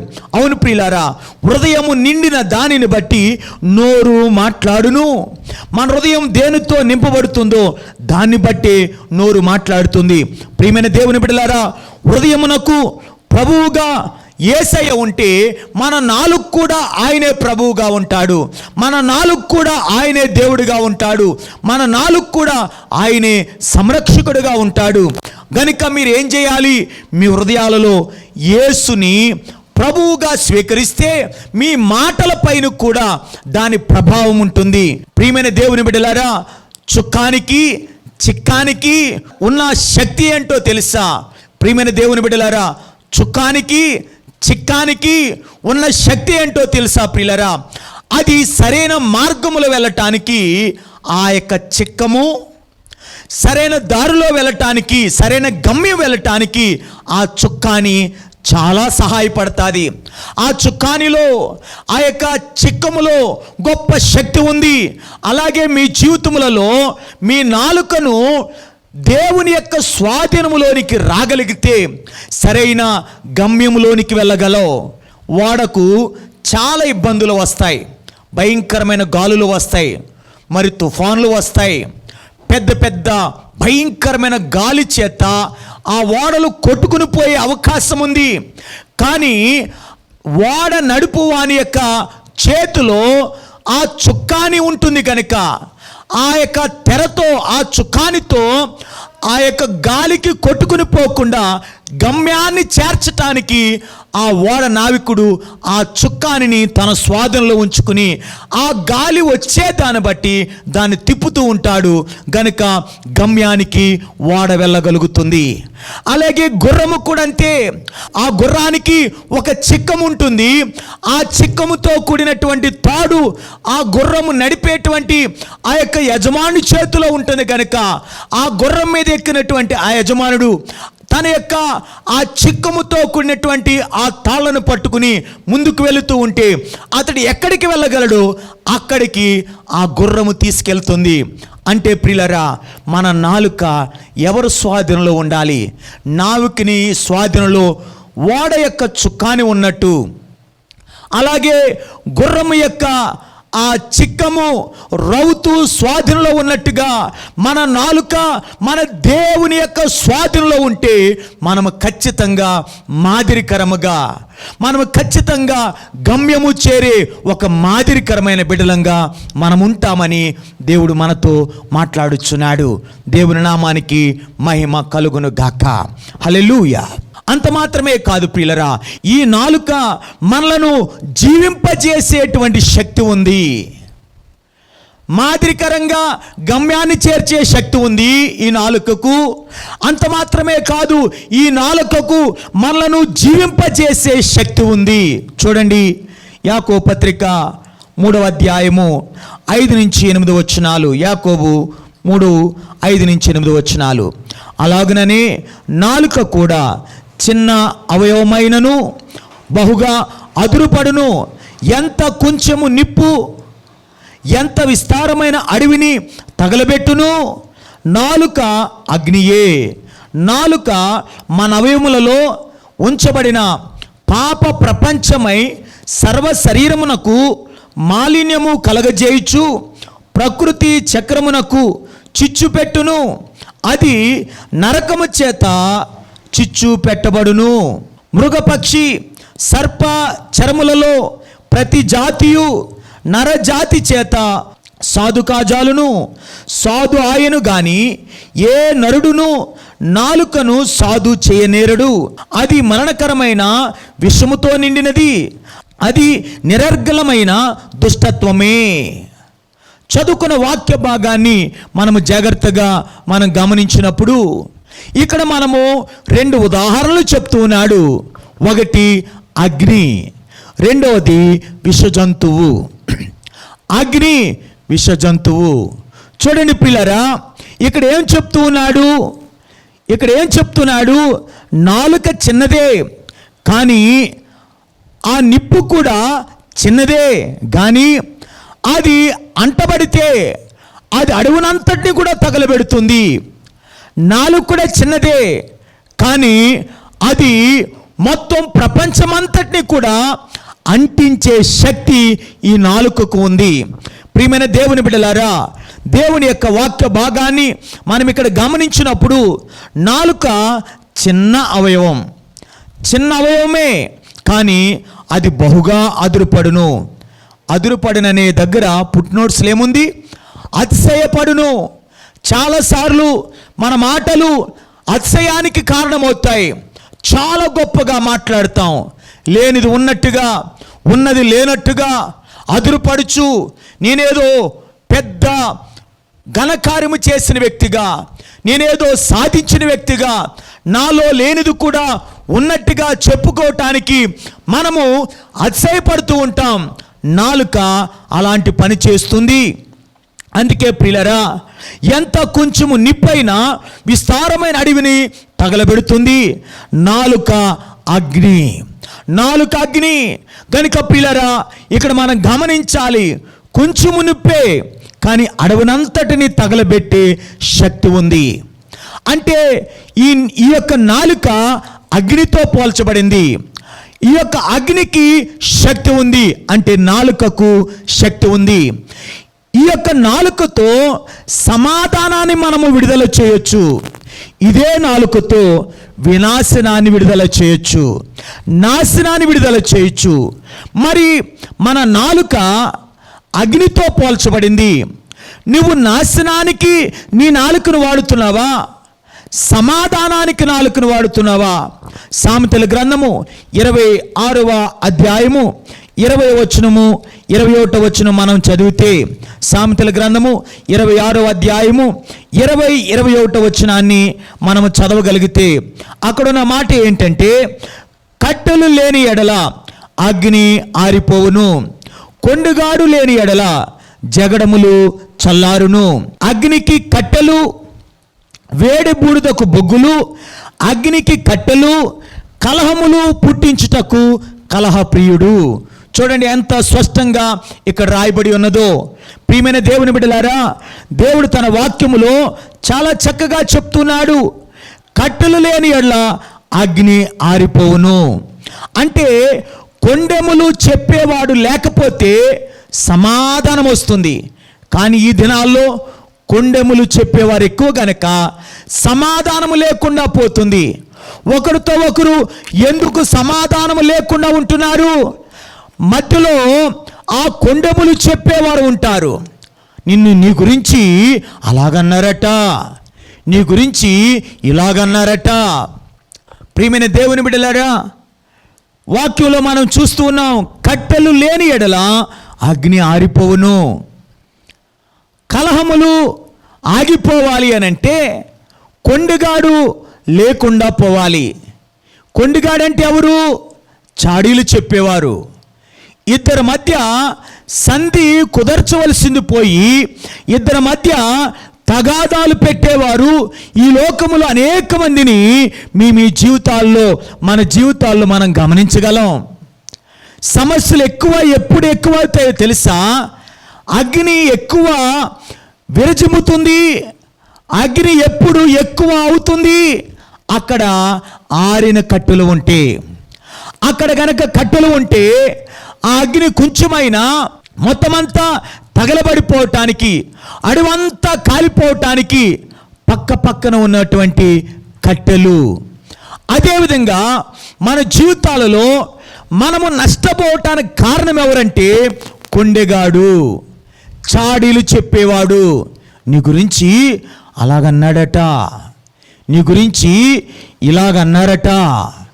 ఇలాంటి మాటలు మీ ఎదుటికి వచ్చినప్పుడు మీ జీవితాల్లో ఆ వచ్చిన సమస్య మరి ఎక్కువ అవుతుందే తప్ప అది తగ్గే అవకాశమే లేదు.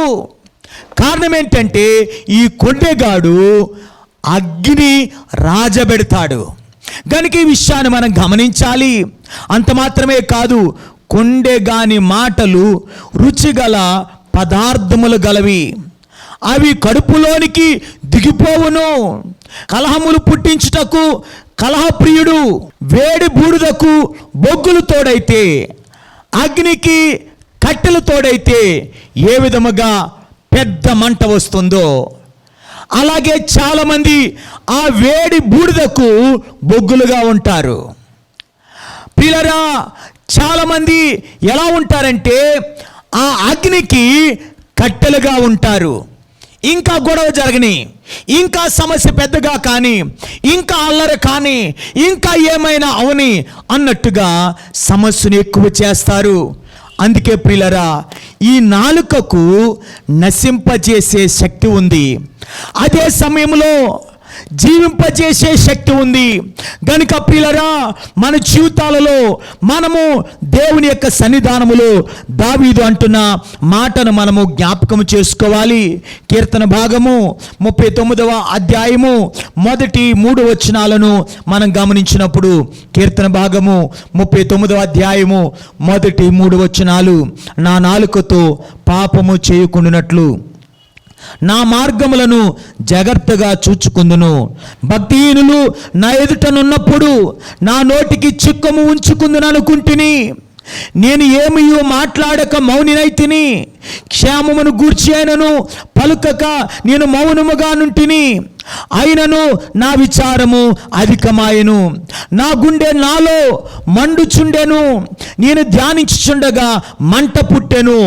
అప్పుడు నేను ఈ మాట నోరారా పలికితిని. దేన్ని బట్టి భక్తుడైన దావీదు మాట్లాడుచున్నాడు? బయట కనపడే అగ్గి, బయట కనపడే ఆ మంటను బట్టి అతడు మాట్లాడటానికి ఇష్టపడటం లేదు. బయట కనపడే ఆ పరిస్థితులను బట్టి, బయట మాట్లాడుకునే ఆ మాటలను బట్టి అతడు మాట్లాడటం లేదు. మౌనంగా ఉండిపోయాడు. అందరి ఎదుట ఎలా ఉన్నాడట? ఆయన మౌనంగా ఉండిపోయాడట. మాట్లాడటానికి అవకాశం ఉన్నా అతడు మాట్లాడకుండా ఉన్నాడట. ఎలా ఉన్నారు అని అడగాలి, కానీ అక్కడున్న పరిస్థితి, అక్కడున్న అగ్ని, అక్కడున్నటువంటి వేడి, అక్కడున్నటువంటి పరిస్థితులను చూచి వారి యోగక్షేమాలు కూడా నేను అడగకుండా మౌనినైపోయాను. మరి మౌని అయ్యి అతడు ఏం చేశాడు? ఏమి మాట్లాడక మౌనంగా ఉండి ఏం చేశాడు? నా గుండె నాలో మండుచుంది. ఎందుకు తన గుండె తనలో ఎందుకు మండుచుంది? ఎందుకు మండుచుందంటే తన స్థితిని దేవునిలో జ్ఞాపకము చేసుకున్నాడు. నా ఆయుష్కాలం ఎంతో, నా దినముల ప్రమాణం ఎంతో, నా ఆయువు ఎంత అల్పమైనదో, ఇలాంటివన్నీ అతడు ఆలోచిస్తున్నప్పుడు తనలో దేవుడు ఒక అగ్ని పుట్టిస్తున్నాడు. తనలో ఒక అగ్ని పుట్టిస్తున్నాడు. అది దేవుని మాటలు మాట్లాడుచున్నప్పుడు వస్తున్నటువంటి అగ్ని. దేవుని మాటలు మాట్లాడుచున్నప్పుడు వస్తున్నటువంటి అగ్ని. మన నాలుక ద్వారా మనము సమస్యలను పెద్దగా చేసి అగ్ని వలె అడవిని కాల్చివేసే శక్తి ఉంది. కానీ దేవుని యొక్క మాటలు ధ్యానించటము ద్వారా నీ నోటంట దేవుని గూర్చిన మాటలు వచ్చినప్పుడు ఆ అగ్ని నిన్ను కాలుస్తుంది, నీలో ఉన్న ఆ చెడుతనమును కాలుస్తుంది. ప్రియమైన దేవుని బిడ్డలారా, అగ్ని మంచి రూపాన్ని కూడా పాడు చేస్తుంది.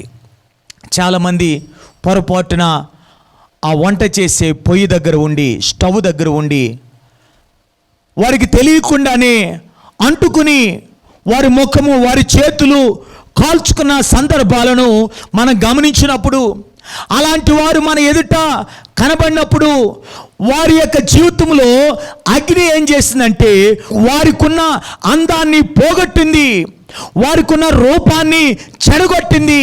ప్రియమైన దేవుని బిడ్డలారా, నోటి మాటలు ఇతరులకున్న అందాన్ని, ఇతరులకున్న మంచి జీవితాన్ని, ఇతరులకున్న గౌరవాన్ని పోగొడతాది. అయితే మీ జీవితాల్లో మీ నోటి మాటల వల్ల వచ్చే అగ్ని వల్ల ఒక రూపాన్ని చెడగొడతాది. అయితే ప్రియులారా, దేవుని అగ్ని ఇతర జీవితాలను బాగు చేస్తుంది. దేవుని అగ్ని నీలో వాక్యాన్ని ధ్యానిస్తున్నప్పుడు, నీలో దేవుని మాటలు పదే పదే ధ్యానిస్తూ ఉన్నప్పుడు ఆ మాటలు నీలో దేవుని యొక్క మాటలు అగ్ని వల్లే బయటకు వస్తుంది. చూడండి ప్రియులారా, పెంతెకొస్తు దినమున 120 మంది దేవుని యొక్క సన్నిధానములో, మేడగదిలో 10 దినములు దేవునితో మాట్లాడేసరికి దేవుని యొక్క అగ్ని దిగి వచ్చింది. వారిలో ప్రతి ఒక్కొక్కరిని కాల్చివేసింది. అలాగున వారు కాల్చబడ్డారు గనుక అన్య భాషలతో మాట్లాడుతూ ఉంటే అనేక మంది వచ్చి, అయ్యలారా, రక్షణ పొందటానికి మేమేం చేయాలి అని వారి జీవితాలు మార్చుకోవటానికి వచ్చారు. పిల్లరా, నీ శరీరం విడుదల చేసే నాలుకతో నువ్వు మాట్లాడుతూ ఉంటే ఇతరుల యొక్క జీవితాలను నాశనము చేయటానికి, లేక ఇతరుల యొక్క అందాన్ని, రూపాన్ని చెడగొట్టడానికి ఉపయోగపడతాయి. కానీ దేవుని యొక్క సన్నిధానములో ప్రార్థనతో, వాక్కుతో నీ హృదయం మన్నించబడితే నీ నోటి నుండి వచ్చే మాటలు ఇతరుల జీవితాలను జీవింపచేస్తాయి. ప్రైజ్ లార్డ్, హల్లెలూయా. అంత మాత్రమే కాదు, ఇక్కడ మనం చూస్తూ ఉన్నాం 6వ వచనములో, యాకోబు పత్రిక 3వ అధ్యాయం 6వ వచనములో మనము చూస్తే ఆ నాలుకట ప్రకృతి చక్రమును చిచ్చుపెట్టును, అది నరకము చేత చిచ్చు పెట్టబడును. ఒకవేళ మన యొక్క శరీరాన్ని విడుదల చేస్తూ మన శరీరానుసారంగానే మనం మాట్లాడుచు ఉన్నవారమైతే ఒకరోజు అది చిచ్చు పెట్టబడుతుందట. ఎక్కడ? భూమి మీద కాదట. ఎక్కడటది? అగ్నిలో. రెండవ మరణం, అగ్ని గంధకముల చేత నీ యొక్క నాలుక కాల్చబడుతుంది. ఎందుకంటే నీ నాలుకతో అనేక మంది జీవితాలను, అనేక మంది రూపాలను అపవాదికి అనుకూలంగా మనం మాట్లాడి మన జీవితాలను పాడు చేసుకుంటమే కాకుండా ప్రకృతికి చిచ్చు పెట్టిన వారంగా మనము జీవించినట్లయితే ఆ నాలుకను లేక మన జీవితాన్ని దేవుడు నరకము చేత చిచ్చు పెడతాడట.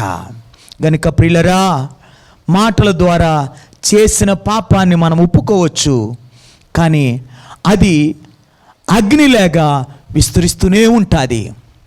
దేవు ఇలా మాట్లాడని నన్ను క్షమించు, అలా మాట్లాడని నన్ను క్షమించని ప్రభు దగ్గర మీరు అడగొచ్చు.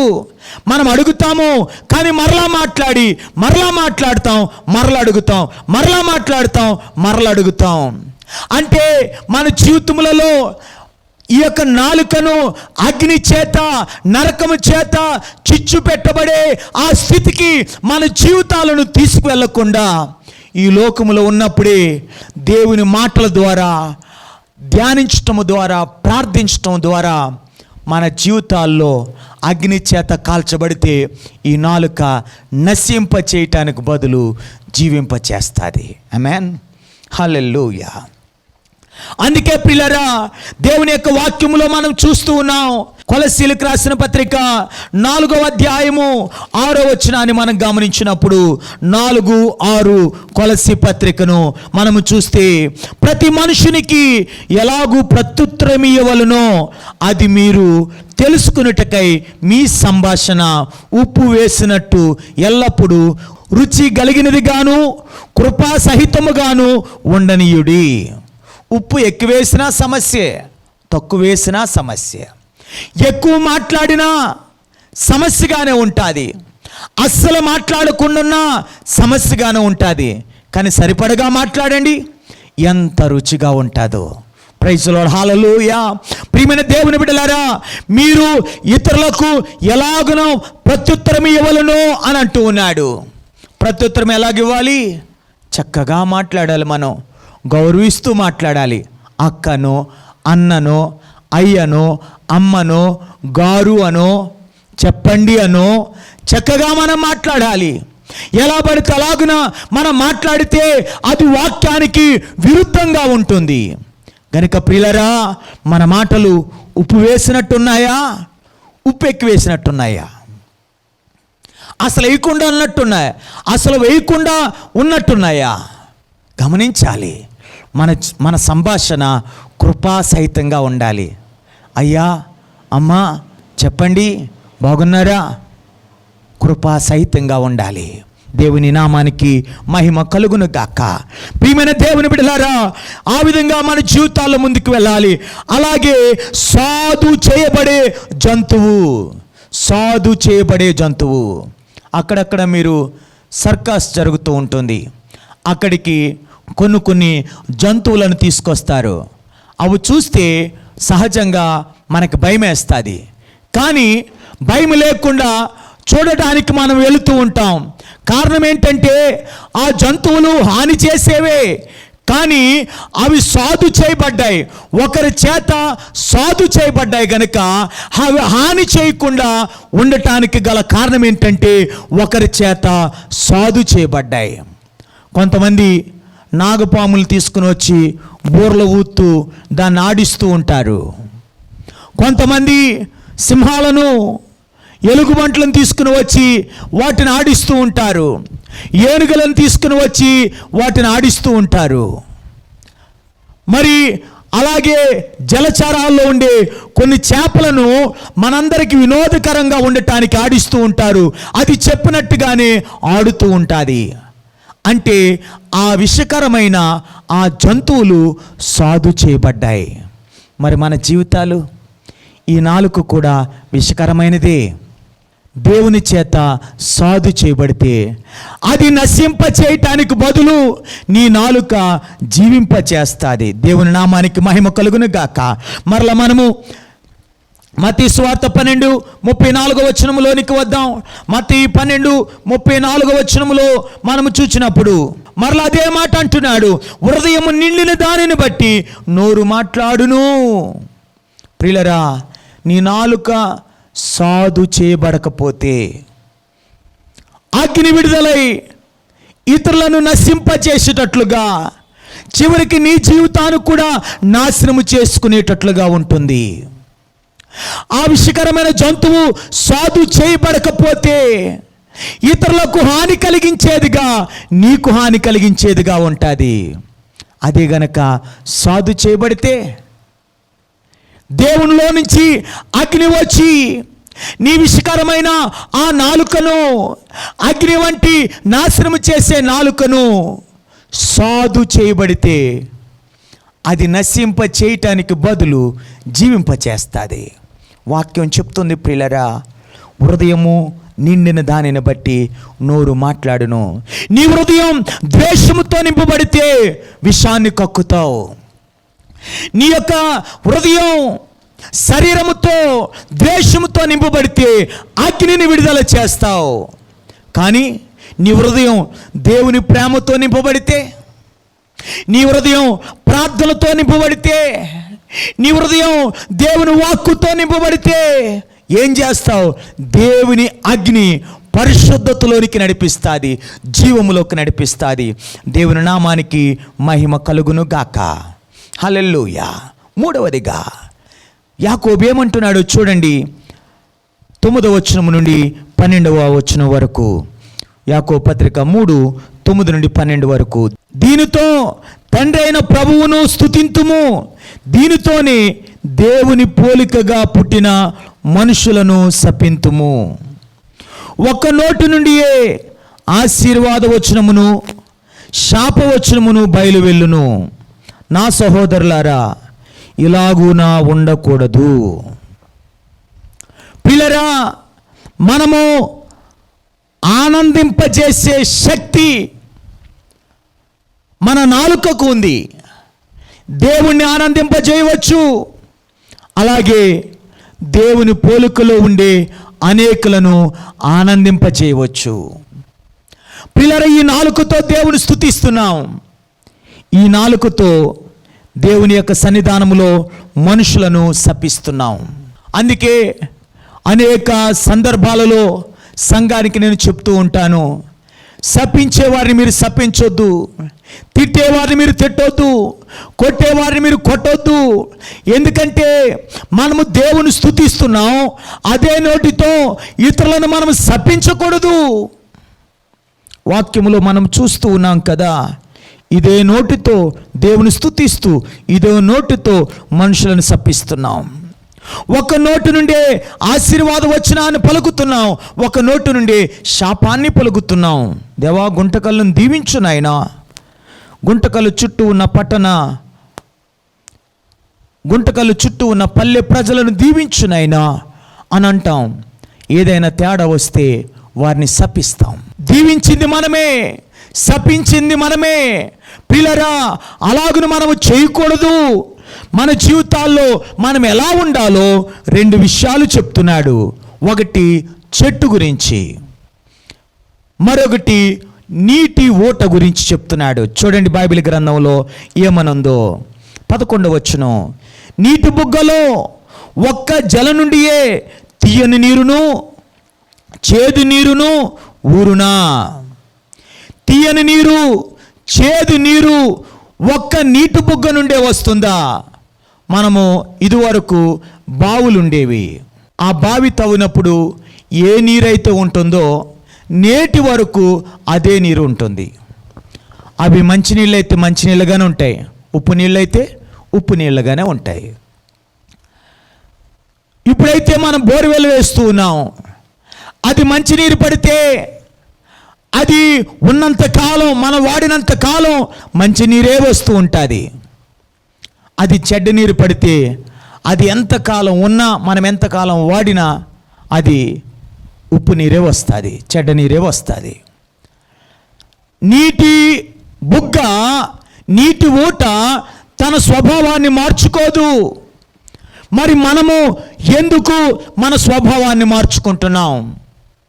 నీటి బుగ్గ తన స్వభావాన్ని మార్చుకోదు కదా, మరి మనం ఎందుకు మన స్వభావాన్ని మార్చుకుంటున్నాం? ఒక్కసారి మిమ్మల్ని మీరు గమనించండి, ఒక్కసారి మిమ్మల్ని మీరు పరిశీలించుకోండి. సామెతల గ్రంథం 18వ అధ్యాయము 4వ వచనం. సామెతల గ్రంథం 18వ అధ్యాయము 4వ వచనం. మనుషుని నోటి మాటలు లోతు నీటి వంటివి, అవి నది ప్రవాహం వంటివి, జ్ఞానపు ఓట వంటివి. ప్రియమైన దేవుని బిడ్డలారా, దేవుని వాక్యం ఇలాగున సెలవిస్తుంది, మనుషుని నోటి మాటలు లోతు నీటి వంటివి. లోతు నీటి వంటి లోతైన స్థలములో నుంచి వస్తున్న నీరు. మన మాటలు మన హృదయ అంతరంగములో నుంచి వస్తున్నాయి. మన మాటలు మన హృదయ అంతరంగములో నుంచి వస్తున్నాయి. చూడండి పిల్లరా, సామెతల గ్రంథం 10వ అధ్యాయము 11వ వచనాన్ని మనం గమనిస్తే, సామెతలు 10:11, నీతిమంతుని నోరు జీవపు ఊట, భక్తిహీనుల నోరు బలాత్కారము మరుగుపరచును. పిల్లరా, నీతిమంతుని నోరులో జీవపు ఊట ఉంటుంది. నీ నోటంట జీవపు ఊట అంటే త్రాగటానికి మంచి నీళ్ళు, చల్లటి నీళ్ళు, నిన్ను ఉత్తేజపరిచేటువంటి నీటి ఊట నీలో ఉంటుంది. సామెతల గ్రంథము 13వ అధ్యాయము 14వ వచనాన్ని మనం గమనిస్తే, 13-14వ వచనాన్ని గమనిస్తే, జ్ఞానుల ఉపదేశము జీవపు ఊట, అది మరణపాశములలో నుండి విడిపించును. ఏమనుంది ఇక్కడ? జ్ఞానుల ఉపదేశము జీవపు ఊట. ఎవరి మాటలు వినాలి? జ్ఞానుల మాటలు వినాలి. జ్ఞానంటే ఎవరు? జీవపు ఊట అంటే నీ జీవితాన్ని చల్లబరిచేది, నీ జీవితానికి విశ్రాంతినిచ్చేది, నిన్ను బ్రతికింపచేసే జీవపు ఊట కలిగిన మాటలు కలిగిన వ్యక్తి మాటలు నువ్వు వింటే, ఆ మాటలు గనక నువ్వు వింటే నీ జీవితంలో నిన్ను మరణ పాశములో నుండి అది విడిపిస్తుంది. అవన్నీ కూడా దేవుని మాటలు మనం పలికి అనేకులను నరకములో నుండి మరణ పాశములలో నుండి విడిపించవలసిన వారమై ఉంటున్నాం. 18వ అధ్యాయము సామెతల గ్రంథము 18-21 వచనాన్ని మనం చూస్తే, జీవమరణములు నాలుక వశము, దాని యందు ప్రీతి గలవాడు దాని ఫలము తిందురు. జీవమరణములు నాలుక వశము. ప్రియమైన వారులారా, అందుకనే నీది జీవపు ఊట. ఈ జీవపు ఊటలో చల్లని నీరు, తాగటానికి ఉపయోగపడే నీరు ఎప్పటికీ అలాగే ఉంటుంది కదా. మరి నీ నోరు అలాగే ఉండాలి. కొన్ని సందర్భాలలో నీ మాటలు వినగలిగేటట్లుగా ఉంటాయి, కొన్ని సందర్భాల్లో నీ మాటలు వినటానికి ఇబ్బందికరంగా ఉండేటట్లున్నాయా? అయితే పరిశీలించుకో. చల్లని నీరు తాగుతాం, కానీ చల్లని నీరు తాగేటప్పుడు వరదల గురించి మనం ఆలోచిస్తామా? చల్లని నీరు తాగేటప్పుడు ప్రచండ వర్షాన్ని గురించి మనం ఆలోచిస్తామా? సునామీ గురించి మనం ఆలోచిస్తామా? ఆలోచించం. చల్లని నీరు తాగేటప్పుడు అది ఎంతో ఉపయోగకరంగా ఉంటుంది. అదే సమయంలో వరదలు, సునామీలు, భయంకరమైన ఉదూద్ తుఫాన్ లాంటి తుఫాన్లు, భయంకరమైన నీరు వస్తూ ఉంటే మనుషులు, గృహాలు, పశువులు, అన్ని వాహనాలు కొట్టుకుని పోతూ ఉంటాయి. చూడండి పిల్లరా, మన నాలుక ఎలాంటిదో తెలుసా? జీవపు ఊటగా ఉంటే అది మనుషులకు ఎంతో ప్రశాంతతనిస్తుంది, నెమ్మదినిస్తుంది. కానీ ఆ జీవపు ఊట కాస్త ఉదూతు తుఫాన్ లేగో, సునామీ లేగో, లేదా భయంకరమైన వరదలు, భయంకరమైన వాగుల్లో నుంచి కొట్టుకుని వచ్చే ప్రవాహాల్లేగా నీలో నుంచి ఆ మాటలు వస్తే ఎంతమంది నష్టపోతారు గమనించాలి.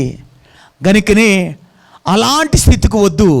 మన మాటలు జీవపు ఓటలేగా, మన మాటలు మన అంతరంగములలో నుంచి నీతిమంతుని మాటలు లోతు నుంచి వచ్చే నీటి ఓటలేగా ఉండాలి.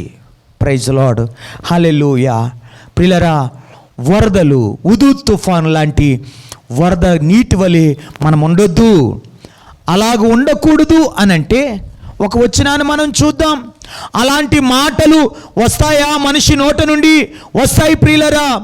సామెతలు 12:18, సామెతలు 12:18లో చూడండి.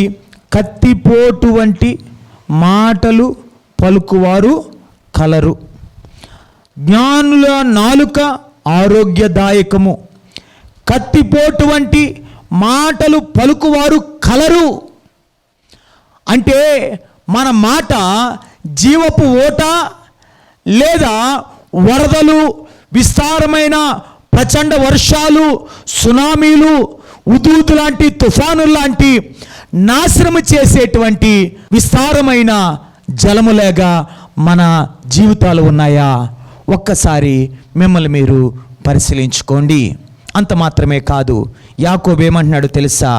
12వ వచనంలో మనం చూస్తే, నా సహోదరులారా, అంజూరపు చెట్టున ఒలీవ పండ్లైనను ద్రాక్ష తీగను అంజూరపు పండ్లైనను కాయునా. ఇక్కడ మరొక ఉదాహరణ వాడుతూ ఉన్నాడు. నీటి ఓట అన్నాడు నాలుకను, అదే సమయంలో అంజూరపు చెట్టు అన్నాడు, ద్రాక్ష చెట్టు అన్నాడు. అంజూరపు కాయలు మంచివే, ద్రాక్ష కాయలు మంచివే. అయితే మనము ఎలాంటి ఫలాలు ఫలిస్తున్నాం? నువ్వు ద్రాక్ష చెట్టు అయితే ద్రాక్ష కాయలే కాయాలి, మళ్ళీ అంజూరపు కాయలు వద్దు. నువ్వు అంజూరపు చెట్టు అయితే అంజూరపు కాయలే కాయాలి, ద్రాక్ష కాయలు కాయకూడదు. మనం ఏ చెట్టు నాటుతున్నామో అదే పండు మనకు వస్తుంది. అది విత్తనము యొక్క స్వభావం. అలాగే మన స్వభావం ఏమై ఉండాలి అనంటే, మన మాటలు ఏమై ఉండాలంటే, మనము చక్కటి ఫలములు ఫలించేవారుగా ఉండాలి. చూడండి, కొన్ని మామిడి చెట్లు మనం వేస్తాం, అది మొదటి కాయ కోసి మనం చూస్తాం, తీగా ఉందా పుల్లగా ఉందా. పుల్లగా ఉంటే ఆ చెట్టు ఉన్నంత వరకు అది పుల్లటి కాయలే కాస్తుంది. తీగా ఉంటే ఆ చెట్టు ఎంతకాలం ఉంటుందో అంతవరకు అది తీయటి కాయలే కాస్తుంది. అలాగే మన జీవితాల్లో మనలో ఉన్నటువంటిది చేదైన వేరా లేదా మనలో ఉన్నటువంటిది మంచి వేరా? ఒక్కసారి మనల్ని మనము పరిశీలించుకోవాలి. దేవుని యొక్క వాక్యంలో చూస్తున్నాం, కీర్తనలు 1వ అధ్యాయంలో మనం గమనిస్తాం కదా. అక్కడ ఏమని ఉంది? దుష్టుల ఆలోచన చొప్పున నడవక, పాపుల మార్గమున నిలవక, అపహాసకులు కూర్చుండు చోటున కూర్చుండక, యెహోవా ధర్మశాస్త్రమునందు ఆనందించుచు దివారాత్రములు దానిని ధ్యానించువాడు ధన్యుడు. అతడు నీటి కాలువ యోరన నాటబడినదై ఆకు వాడక తన కాలమందు ఫలమిచ్చు చెట్టు వలె ఉండును. అతడు చేయనదంతయు సఫలమగును. పిల్లరా, నువ్వు దుష్టుడు కాదు, నువ్వు పాపివి కాదు, నువ్వు అపహాసకుడు కాదు. నువ్వెవరు? నీవు మంచి ఫలములు ఫలించే మంచి చెట్టువు. మంచి ఫలములు ఫలించే మంచి చెట్టు ఏం చేస్తుంది? ప్రతిదినము వాక్యమనే నీరుని, ప్రతిదినము ప్రార్థననే స్థితిని, ప్రతిదినము ఆ చెట్టు వేర్లు అక్కడ పారుచున్నటువంటి ఆ నీటి సారాన్ని తీసుకుంటూ, భూమి యొక్క సారాన్ని తీసుకుంటూ మంచి ఫలములు ఫలిస్తుంది. మరి మనమందరం మంచి ఫలములు ఫలిస్తున్నామా? సమస్య నాలుకదా హృదయముదా? సమస్య నాలుకదా హృదయముదా? ఆలోచించండి. సమస్య నాలుకదా హృదయముదా? ఎవరు కూడా ఈ మాటలు విన్న తర్వాత నాలుకదని అనరు కదా. ఎందుకు? నాలుకది కాదు, నాలుక వెనక ఉండే హృదయానిది. చెప్పండి, ఎవరిది? నాలుక వెనక ఉండే హృదయానిది. మత్తయి సువార్త 15వ అధ్యాయము 15వ అధ్యాయము 18వ వచనం, నోటి నుండి బయటకు వచ్చినవి హృదయములో నుండి వచ్చును, అవే మనుషుని అపవిత్రపరచునని మీరు గ్రహింపరా. నోటి నుండి బయటికి వచ్చినవి హృదయములో నుండి వచ్చును. మాట వెనకాలన్న హృదయమా? మనందరికి అర్థమైపోయింది కదా. మన మాట వెనకాలన్న హృదయం, మన మాట వెనకాల ఉన్న హృదయం. గనుక దేవా నా నాలుకను మార్చు అనద్దు, దేవా నా హృదయాన్ని మార్చు. నా నాలుక ఎందుకు అలాగని మాట్లాడుతుంది? నా హృదయం దేనితో నిండిందో దాన్ని బట్టే మాట్లాడుతుంది. బైబిల్ గ్రంథం చెప్తుంది. సామెతల గ్రంథము 4వ అధ్యాయము 23వ వచనములో, సామెతలు 4:23 వచనములో అక్కడ ఉన్నది, నీ హృదయములో నుండి జీవధారలు బయలుదేరును, కాబట్టి అన్నిటికంటే ముఖ్యముగా నీ హృదయమును భద్రముగా కాపాడుకునుము. ప్రియమైన దేవుని బిడ్డలారా, మనందరము కూడా గుర్రానికి ఏ విధంగా కళ్ళెము ఉంటుందో, ఆ కళ్ళెము గుర్రాన్ని స్వారీ చేసేటువంటి ఆ యొక్క వ్యక్తి దగ్గర, రౌతు దగ్గర ఏ విధముగా తన స్వాధీనంలో ఆ యొక్క కళ్ళెము చిక్కము ఉంటుందో, అలాగే వాడ నడిపే వాని యొద్ద చుక్కాని తన స్వాధీనంలో ఎలాగున ఉంటుందో, అలాగున మనం దేవుని స్వాధీనంలో ఉంటే మనందరము కూడా మాదిరికరంగా జీవించగలం. ప్రైజ్ ది లార్డ్, హల్లెలూయా. ప్రియులారా, భయంకరమైన తుఫాను వస్తుంది, కానీ నావికుడు చుక్కానిని తన స్వాధీనంలో ఉంచుకున్నాడు గనక చక్కగా గమ్యానికి చేరుస్తాడు. ఆ గాలికి ఎలా పడితే అలాగన కొట్టుకుని పోయి ఎక్కడో సమస్యల్లో చిక్కుకోకుండా ఆ నావికుడు ఆ యొక్క చుక్కానిని తన స్వాధీనంలో ఉంచుకున్నప్పుడు ఎలాగన గమ్యం వెళుతుందో, గుర్రానికి ఉండే ఆ కళ్ళెము ఆ రౌతు చేతిలో ఆ స్వాధీనంలో ఉన్నప్పుడు ఏ విధంగా గమ్యాన్ని చేరుతుందో, గొప్ప మాదిరికరమైన గమ్యం చేరే వ్యక్తిగా దేవుని స్వాధీనంలోనికి నువ్వు రా. రెండవదిగా, జీవింపచేసేటువంటి నాలుక. శారీరకంగా ఉంటే అది అగ్నిని విడుదల చేస్తుంది, శారీరకంగా ఉంటే అది విషాన్ని విడుదల చేస్తుంది. కానీ దేవునితో సంబంధాన్ని కలిగి ఉంటే అది హాని చెయ్యని జంతువు ఏ విధముగా ఉంటుందో, సాధు చేయబడి హాని చెయ్యని దేవుని అగ్ని మనల్ని ఏ విధంగా శుద్ధి చేసి మంచి స్థితిలో మంచి అగ్ని వలె ఉంటుందో, మనందరము దేవుని యొక్క సన్నిధానములో అలాగున మన నాలుకను ఉంచుకుందాం. చివరిగా, ఆనందింపచేసే శక్తి నీటి ఊట వల్ల ఉంటుంది. బాగా అలసిపోయాం, అన్ని నీళ్ళు, చల్లటి నీళ్ళు, మంచి నీళ్ళు తాగితే ఎంత నెమ్మది పొందుతామో కదా. అదే భయంకరమైన తుఫాను, సునామీ, భయంకరమైన ప్రచండ వర్షము కనుక వస్తే ఎంత తల్లడిల్లిపోతాం. మన నాలుక నీటి ఊటలేక ఉంచుకుందామా? తుఫాను లేక, వరదలు లేక, సునామీ లేక ఉంచుకుందామా? మన నాలుక చక్కటి చెట్టు వలె ఉంచుకుందామా? లేదా చెట్టు తన స్వభావాన్ని మార్చుకోదు కదా, అలాగ మనం ఉంచుకుందామా? ఏ అంజూరపు చెట్టుకు ద్రాక్ష కాయలు కాయవు, ఏ ద్రాక్ష చెట్టుకు అంజూరపు కాయలు కాయవు. మన నాలుక ఒకటే ఓట. ఈ నోటితో దేవుని స్తుతిస్తున్నాం, ఈ నోటితో ప్రజలను దీవించుదాం, ఈ నోటితో ప్రజలను దీవించుదాం, శపించొద్దు. ఇతరులు మనకు అన్యాయం చేసిన వారైనా వారు బాగోవాలి, వారి క్షేమంగా ఉండాలని కోరదాం. అలాంటి కృప పరిశుద్ధాత్మ దేవుడు మనకి దయచేయునుగాక. ఆమేన్, హల్లెలూయా. అందరూ కూడా వాక్యాన్ని బట్టి ప్రార్థన చేసుకుందాం.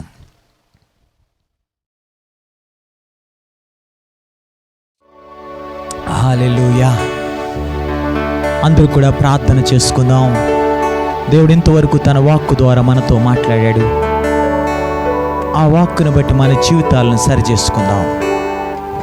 మనల్ని మనం సరి చేసుకోవటానికి ఈ మాటలు నాకు కాదు వాళ్ళకి, ఈ మాటలు నాకు కాదు వాళ్ళకి అని ఎవరు అనుకోవద్దు. ఈ వాక్యాన్ని ఎవరైతే వింటున్నారో వారికి దేవుడు ఈ మాటలు ఇస్తూ ఉన్నాడు. ప్రియులారా, నీ నాలుక వెనక ఉన్న హృదయాన్ని సరి చేసుకో. అప్పుడు ఖచ్చితంగా నీ మాట మారుతుంది. హల్లెలూయా. దేవానికి స్తోత్రాలు. ఇంతవరకు నీ వాక్యము ద్వారా మాతో మాట్లాడావు. నీ వాక్యాన్ని బట్టి మేము జీవించడానికి సహాయం చేయండి. వాక్యము దేవా మాతో స్పష్టంగా నీ యొక్క మాటలు మాకు తెలియజేసావు. వాక్యం ద్వారా అందరూ బట్టి స్తోత్రాలు. మాదిరికరంగా గురి చేరటానికి కళ్ళెము చుక్కాని నావికుని స్వాధీనములో, గుర్రము నడుపు వాని రౌతు స్వాధీనములు ఏ విధంగా ఉంటాయో మా నాలుక నీ స్వాధీనంలో ఉండాలి. అంటే మా హృదయం నీ స్వాధీనంలో ఉండాలి. హల్లెలూయా. తుఫాన్లు వచ్చినా, వరదలు వచ్చినా, గాలి విస్తారముగా వీస్తూ ఉన్నా ఆ ఓడ అటు ఇటు కొట్టుకుని పోకుండా ఏ విధంగా చుక్కాని నావికుని యొక్క స్వాధీనంలో ఉండి ఆ నావికుడు ఎటు తిప్పుతాడో అటు తిరుగుతూ గమ్యాన్ని చేరుతుందో, దేవా నువ్వు చెప్పినట్టుగా నేను మాట్లాడటానికి సహాయము చే తండ్రి. అలాగే గుర్రము ఎలా పడితే అలా వెళ్ళిపోతుందయ్యా, కానీ దానికున్న కళ్ళెము రౌతు స్వాధీనంలో ఉంటుంది. నడిపేవాని, ఆ గుర్రం మీద ప్రయాణము చేసేవాని స్వాధీనంలో ఉంటుంది. అందుకది గమ్యాన్ని చేరగలదు. ప్రభా, మేము ఎలా పడితే అలాగున వెళ్ళకుండా, నడవకుండా నీ స్వాధీనంలో మేము ఉండటానికి సహాయం చే ప్రభా. అంత మాత్రమే కాదు దేవా, మా నాలుక ద్వారా శరీరమును ఉపయోగించుకుని అగ్నిని, విషయాన్ని వెదజల్లే వారంగా కాకుండా దేవా పరిశుద్ధ అగ్నిని విడుదల చేసి మేము నాశనము కాకుండా, ఇతరులు నాశనము కాకుండా, విశ్వ జంతువు కూడా సాధు చేయబడినప్పుడు మానవునికి ఏ విధముగా మేలుకరంగా మారిపోయిందో మా నాలుక విషముతో కూడింది. ప్రభా, అది నీ స్వాధీనంలో నువ్వు సాధు చేయగలవు. మా నాలుకను అలాగున చేయండి ప్రభా. మా మాటలు ఉప్పివేసినట్టు రుచికరముగా, కృపాసహితముగా సాధు చేయబడటానికి సహాయం చేయండి. హృదయం ద్వేషముతో నింపబడితే మేము శరీర సంబంధమైన అగ్నిని విడుదల చేసి నష్టాన్ని కలిగిస్తాం. హృదయం ప్రేమతో నింపబడితే ఆత్మ సంబంధమైన అగ్నిని విడుదల చేసి దేవా జీవింపచేస్తాం. సహాయం చే ప్రభా. మూడవదిగా మా జీవితాల్లో ఆనందింపజేసే శక్తి నీటి ఊటుకుంటుందయ్యా. ఒకే నీటి ఊట నుంచి మంచి నీరు, చెడ్డ నీరు రాదు కదా. మా నోటి నుండి మంచి మాటలు, చెడ్డ మాటలు రాకుండా ఒకే మాటలు రావటానికి సహాయం చేయండి. ఒక చెట్టు ఏ ఫలమైతే ఫలిస్తుందో అదే ఫలం ఫలిస్తుంది. అంజూరపు చెట్టు ద్రాక్ష పండ్లు, ద్రాక్ష చెట్టు అంజూరపు పండ్లు కాయదు నాయన. మేమందరం నీ బిడ్డలం. మా హృదయంలో నుండి జీవదారులు బయలుదేరుతున్నాయి కనుక అన్నిటికంటే భద్రంగా మా హృదయాన్ని కాపాడుకోవటానికి సహాయం చేయండి. నోటి నుండి బయటకు వచ్చినవి హృదయంలో నుండి వచ్చినని చెప్తున్నావు కనుక మా హృదయాన్ని కాపాడుకోవటానికి సహాయం చేయండి. నాలుక కాదయ్యా సమస్య, మా హృదయం సమస్య. మా హృదయ స్థితిని మేము మార్చుకోగలిగితే నాలుక చాలా సులువుగా మారుతుంది. మా హృదయాన్ని మార్చుకునేవారుగా మమ్మల్ని సిద్ధపరచమని యేసు నామమున ప్రార్థించి వేడుకుంటున్నాము తండ్రి. ఆమేన్, ఆమేన్. Praise lord. దేవుని నామానికి మహిమ కలుగును గాక. ప్రియ దేవుని సంగమా, ఇంతవరకు దేవుడు తన వాక్కు ద్వారా మనతో మాట్లాడాడు.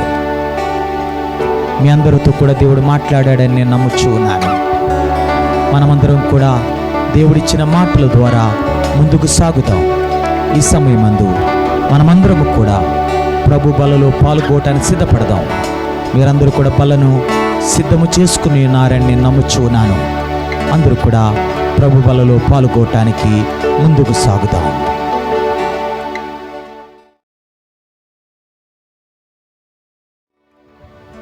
Praise lord. దేవుని బిడ్డలారా, మీరందరూ కూడా ప్రభు బల్లకు దగ్గరగా వచ్చి కూర్చునండి. ప్రభు బల్ల చుట్టూ ఒలివ మొక్కల వలె చేరి ప్రభు యొక్క బలలో మనము పాలు పంపులు పొందుకుందాం. హల్లెలూయా, హల్లెలూయా. స్తోత్రము తండ్రి, స్తోత్రము దేవా. హల్లెలూయా, స్తోత్రం. హల్లెలూయా, స్తోత్రం.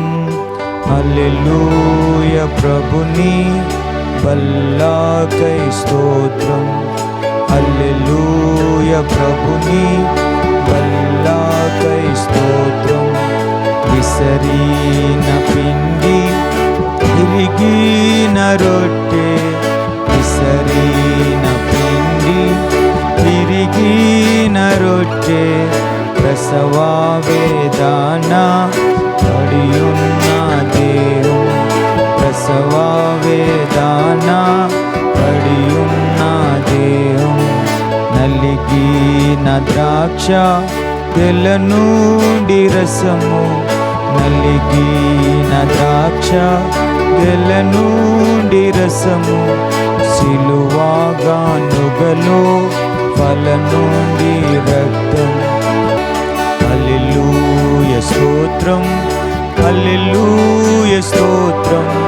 హల్లెలూయా, ప్రభుని బల్లాకై స్తోత్రం. హల్లెలూయా, ప్రభుని బల్లాకై స్తోత్రం. విసరిన పిండి విరిగిన రొట్టె, విసరిన పిండి విరిగిన రొట్టె, ప్రసవ వేదన పడియున్న దేహం, ప్రసవ వేదన పడియున్న దేహం. నలిగిన ద్రాక్ష గెలనుండి రసము, నలిగిన ద్రాక్ష గెలనుండి రసము. సిలువగా నుగలో ఫల నుండి రక్తం, సిలువగా నుగలో ఫల నుండి రక్తం. హల్లెలూయా, హల్లెలూయా. ప్రభువైన యేసు తాను అప్పగింపబడిన రాత్రి ఒక రొట్టె ఎత్తుకుని, ఇది మీ కొరకు విరవబడిన నా శరీరము, దీన్ని మీరు పూజించటని వారితో చెప్పాను. ఆ ప్రకారమే భోజనమైన పిమ్మట ఆయన ఒక పాత్రను ఎత్తుకుని, ఇది మీ కొరకు చిందించబడుచున్న నా క్రొత్త నిబంధనైన రక్తము, దీన్ని మీరు త్రాగుడని వారితో చెప్పాను. ప్రభు శరీరమునకును ప్రభు రక్తమునకును సూచనగా ఉన్న ఈ రొట్టె కొరకు, ఈ ద్రాక్షరసము కొరకు మనల్ని మనం పరీక్షించుకుందాం, పరిశీలన చేసుకుందాం. ప్రభు సన్నిధిలో, దేవా, ఈ రొట్టెలో నేను పాల్గొంటున్నాను, ఈ ద్రాక్ష రసములో నేను పాల్గొంటున్నాను. ఇది నీ శరీరము నాయనా, నా కొరకు నలగొట్టబడినటువంటి శరీరమునకు సూచన. దేవా, ఇది నీ రక్తము నాయనా, ఇది నా కొరకు చిందించినటువంటి రక్తమునకు సూచన. ప్రభా, దీనిలో నేను చేవేయిచుండగా నువ్వు నాకు సహాయం చేయి తండ్రి. నీ కృపను నాకు అనుగ్రహించిన ఆయన, నన్ను బలపరిచిన ఆయన, స్థిరపరిచిన ఆయన, నీ కృపలో లేవనెత్తమని. హల్లెలూయా, హల్లెలూయా, హల్లెలూయా. ప్రార్థన చేసుకుందాం. పాస్టర్ గారు ప్రభు బల నిమిత్తమై ప్రార్థిస్తారు. ప్రార్థన చేసుకుందాం. పరిశుద్ధుడా, ప్రేమ, నమ్మకం గల దేవా, గొప్ప దేవా, మీకు వందనాలు, స్తుతులు, స్తోత్రం చెల్లిస్తున్నాం. మీరు ఆదరణకర్త అయ్యండి అయ్యా తండ్రి. మీరు నిజమైన ద్రాక్షవలిగా మీరు మా మధ్యన ఉంటున్న దేవా, మీకు వందనాలు చెల్లిస్తున్నాం తండ్రి. అయ్యా ప్రభా, మీ బల చుట్టూరు మేము ఒలివల మొక్కల వలె ఉండడానికి సహాయం చేయమని అయ్యా, మా పాప విమోచన కొరకే తండ్రి మీరు పరలోకం నుండి భూలోకాన్ని దిగి వచ్చిన దేవా, స్తోత్రం చెల్లిస్తున్నాం. అయ్యా, ఒకటి తక్కువ 40 కొరడా దెబ్బలు అయ్యా మీ వీపు దున్నబడి ఉంటున్నది తండ్రి ప్రభా. చివరి రక్తం బట్టి వరకు మా కోసం చిందించిన అయా చివరి రక్తం బట్టి వరకు మీకు వందనాలు చెల్లిస్తున్నాం. మీ అమూల్యమైన రక్తాన్ని బట్టి మీకు వందనాలు చెల్లిస్తున్నాం. అయా మా కొరకు తండ్రి మీరు తండ్రి మీ శరీరానికి ప్రభా తండ్రి సాదృశ్యంగా ఉంటున్న రొట్టెని మేము పూజిస్తుండగా తండ్రి యేసయ్య మమ్మల్ని పరిశుద్ధపరచండి. యేసయ్య మీకు వందనాలు చెల్లిస్తున్నాం. అయా ద్రాక్షరసము తండ్రి మేము పానీయం చేస్తుండగా మీ రక్తాన్ని అయా మా పాపాల్లో మేము ఒప్పుకొని తండ్రి పరిశుద్ధంగా తండ్రి మీ బలలో చేయడానికి సహాయం చేయండి. ఈ ఒక్కరు అయోగ్యంగా కాకుండా ప్రతి ఒక్కరు పరిశుద్ధంగా మీ బలలో చేయడానికి సహాయం చేయమడుచుంచిన అయా మీ మరణ పునరుద్ధానాలు మేము ప్రచురం చేసే వరకు ఉండే సహాయం చేయమని మీ కృప మీ సన్నిధి మాకు తోడుగుంచమని యేసునామమున తండ్రి ఆమేన్. ప్రభు శరీరము మీ ఎదుట ఉన్నది, దాన్ని మీరు తీసుకునండి. ప్రభు శరీరమును తీసుకునండి.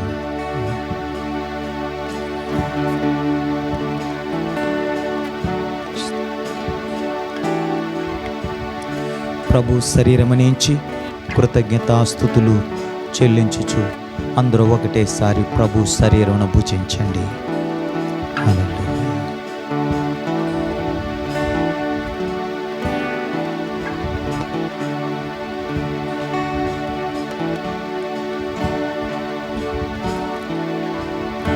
ప్రభు యొక్క రక్తమును మీరు తీసుకునండి. ప్రభు రక్తమును అందరూ తీసుకునండి. ప్రభు రక్తము నుంచి కృతజ్ఞతాస్తుతులు చెల్లించుచు అందరూ ఒకటేసారి ప్రభు రక్తమును పానము చేయండి. ప్రభు రక్తమును పానము చేయండి.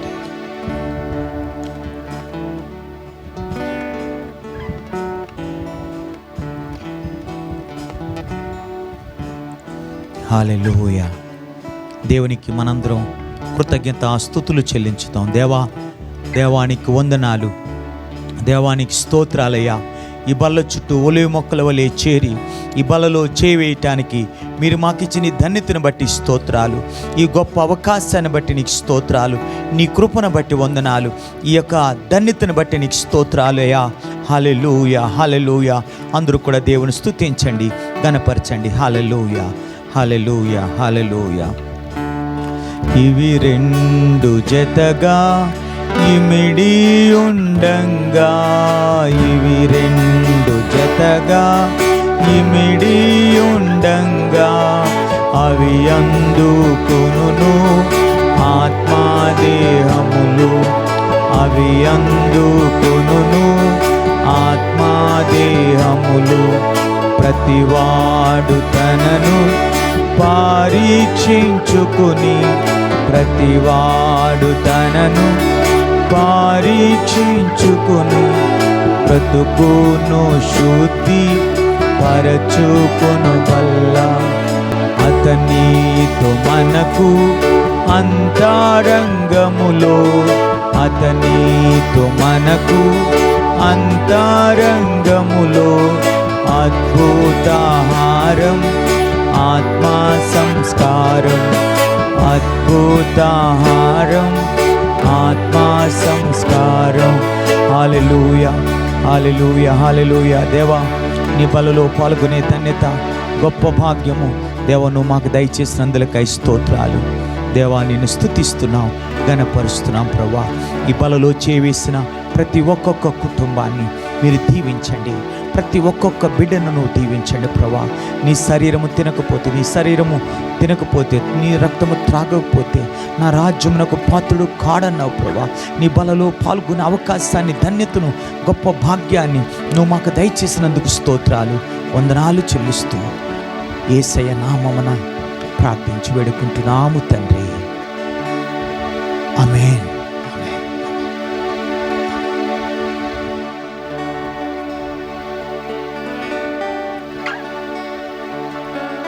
Praise lord.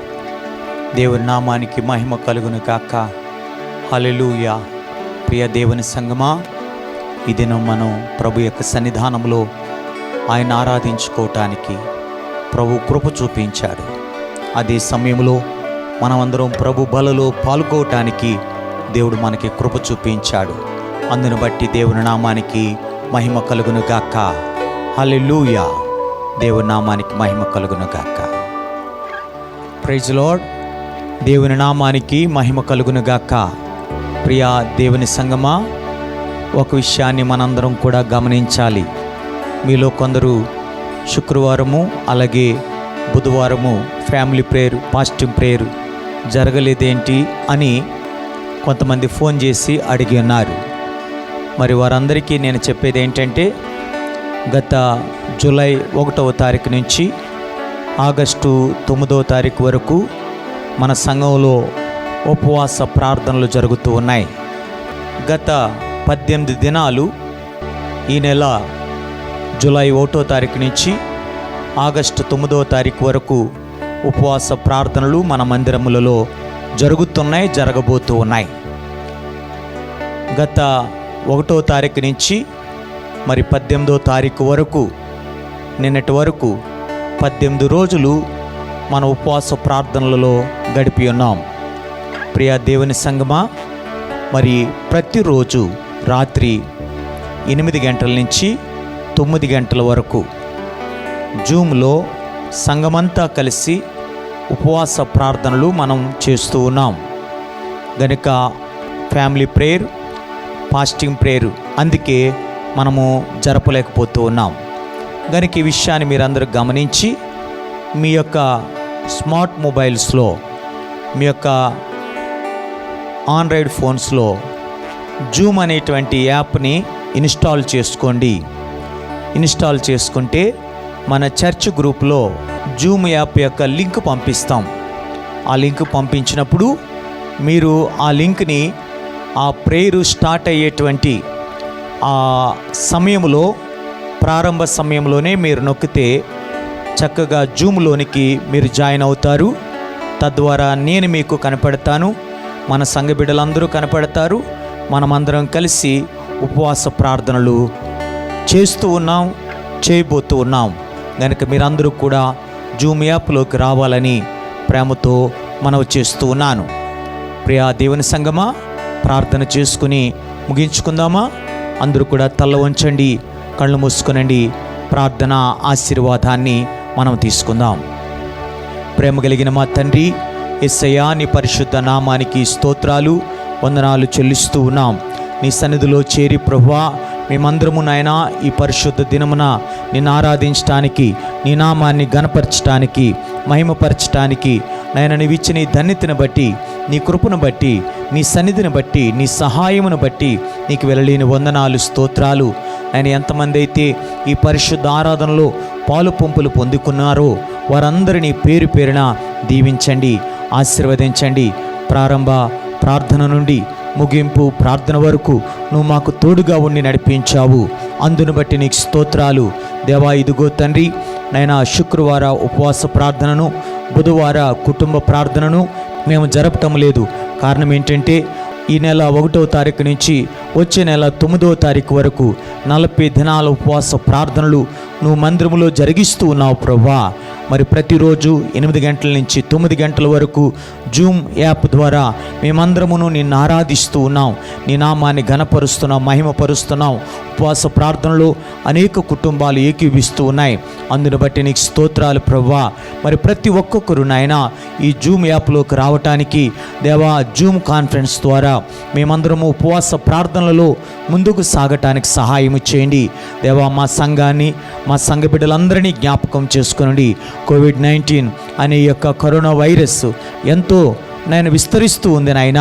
మరి నాయన మా గుంటకల పట్టణంలో ఎన్నో కేసులు వస్తూ ఉన్నాయి ప్రభువా. మా సంఘ బిడ్డలకు, మా యొక్క దైవజనుల కుటుంబాలకు, నాయన సంఘ విశ్వాసుల కుటుంబాలకు, అనేక క్రైస్తవ కుటుంబాలకు సోకకుండా నువ్వు కాపాడండి ప్రభువా.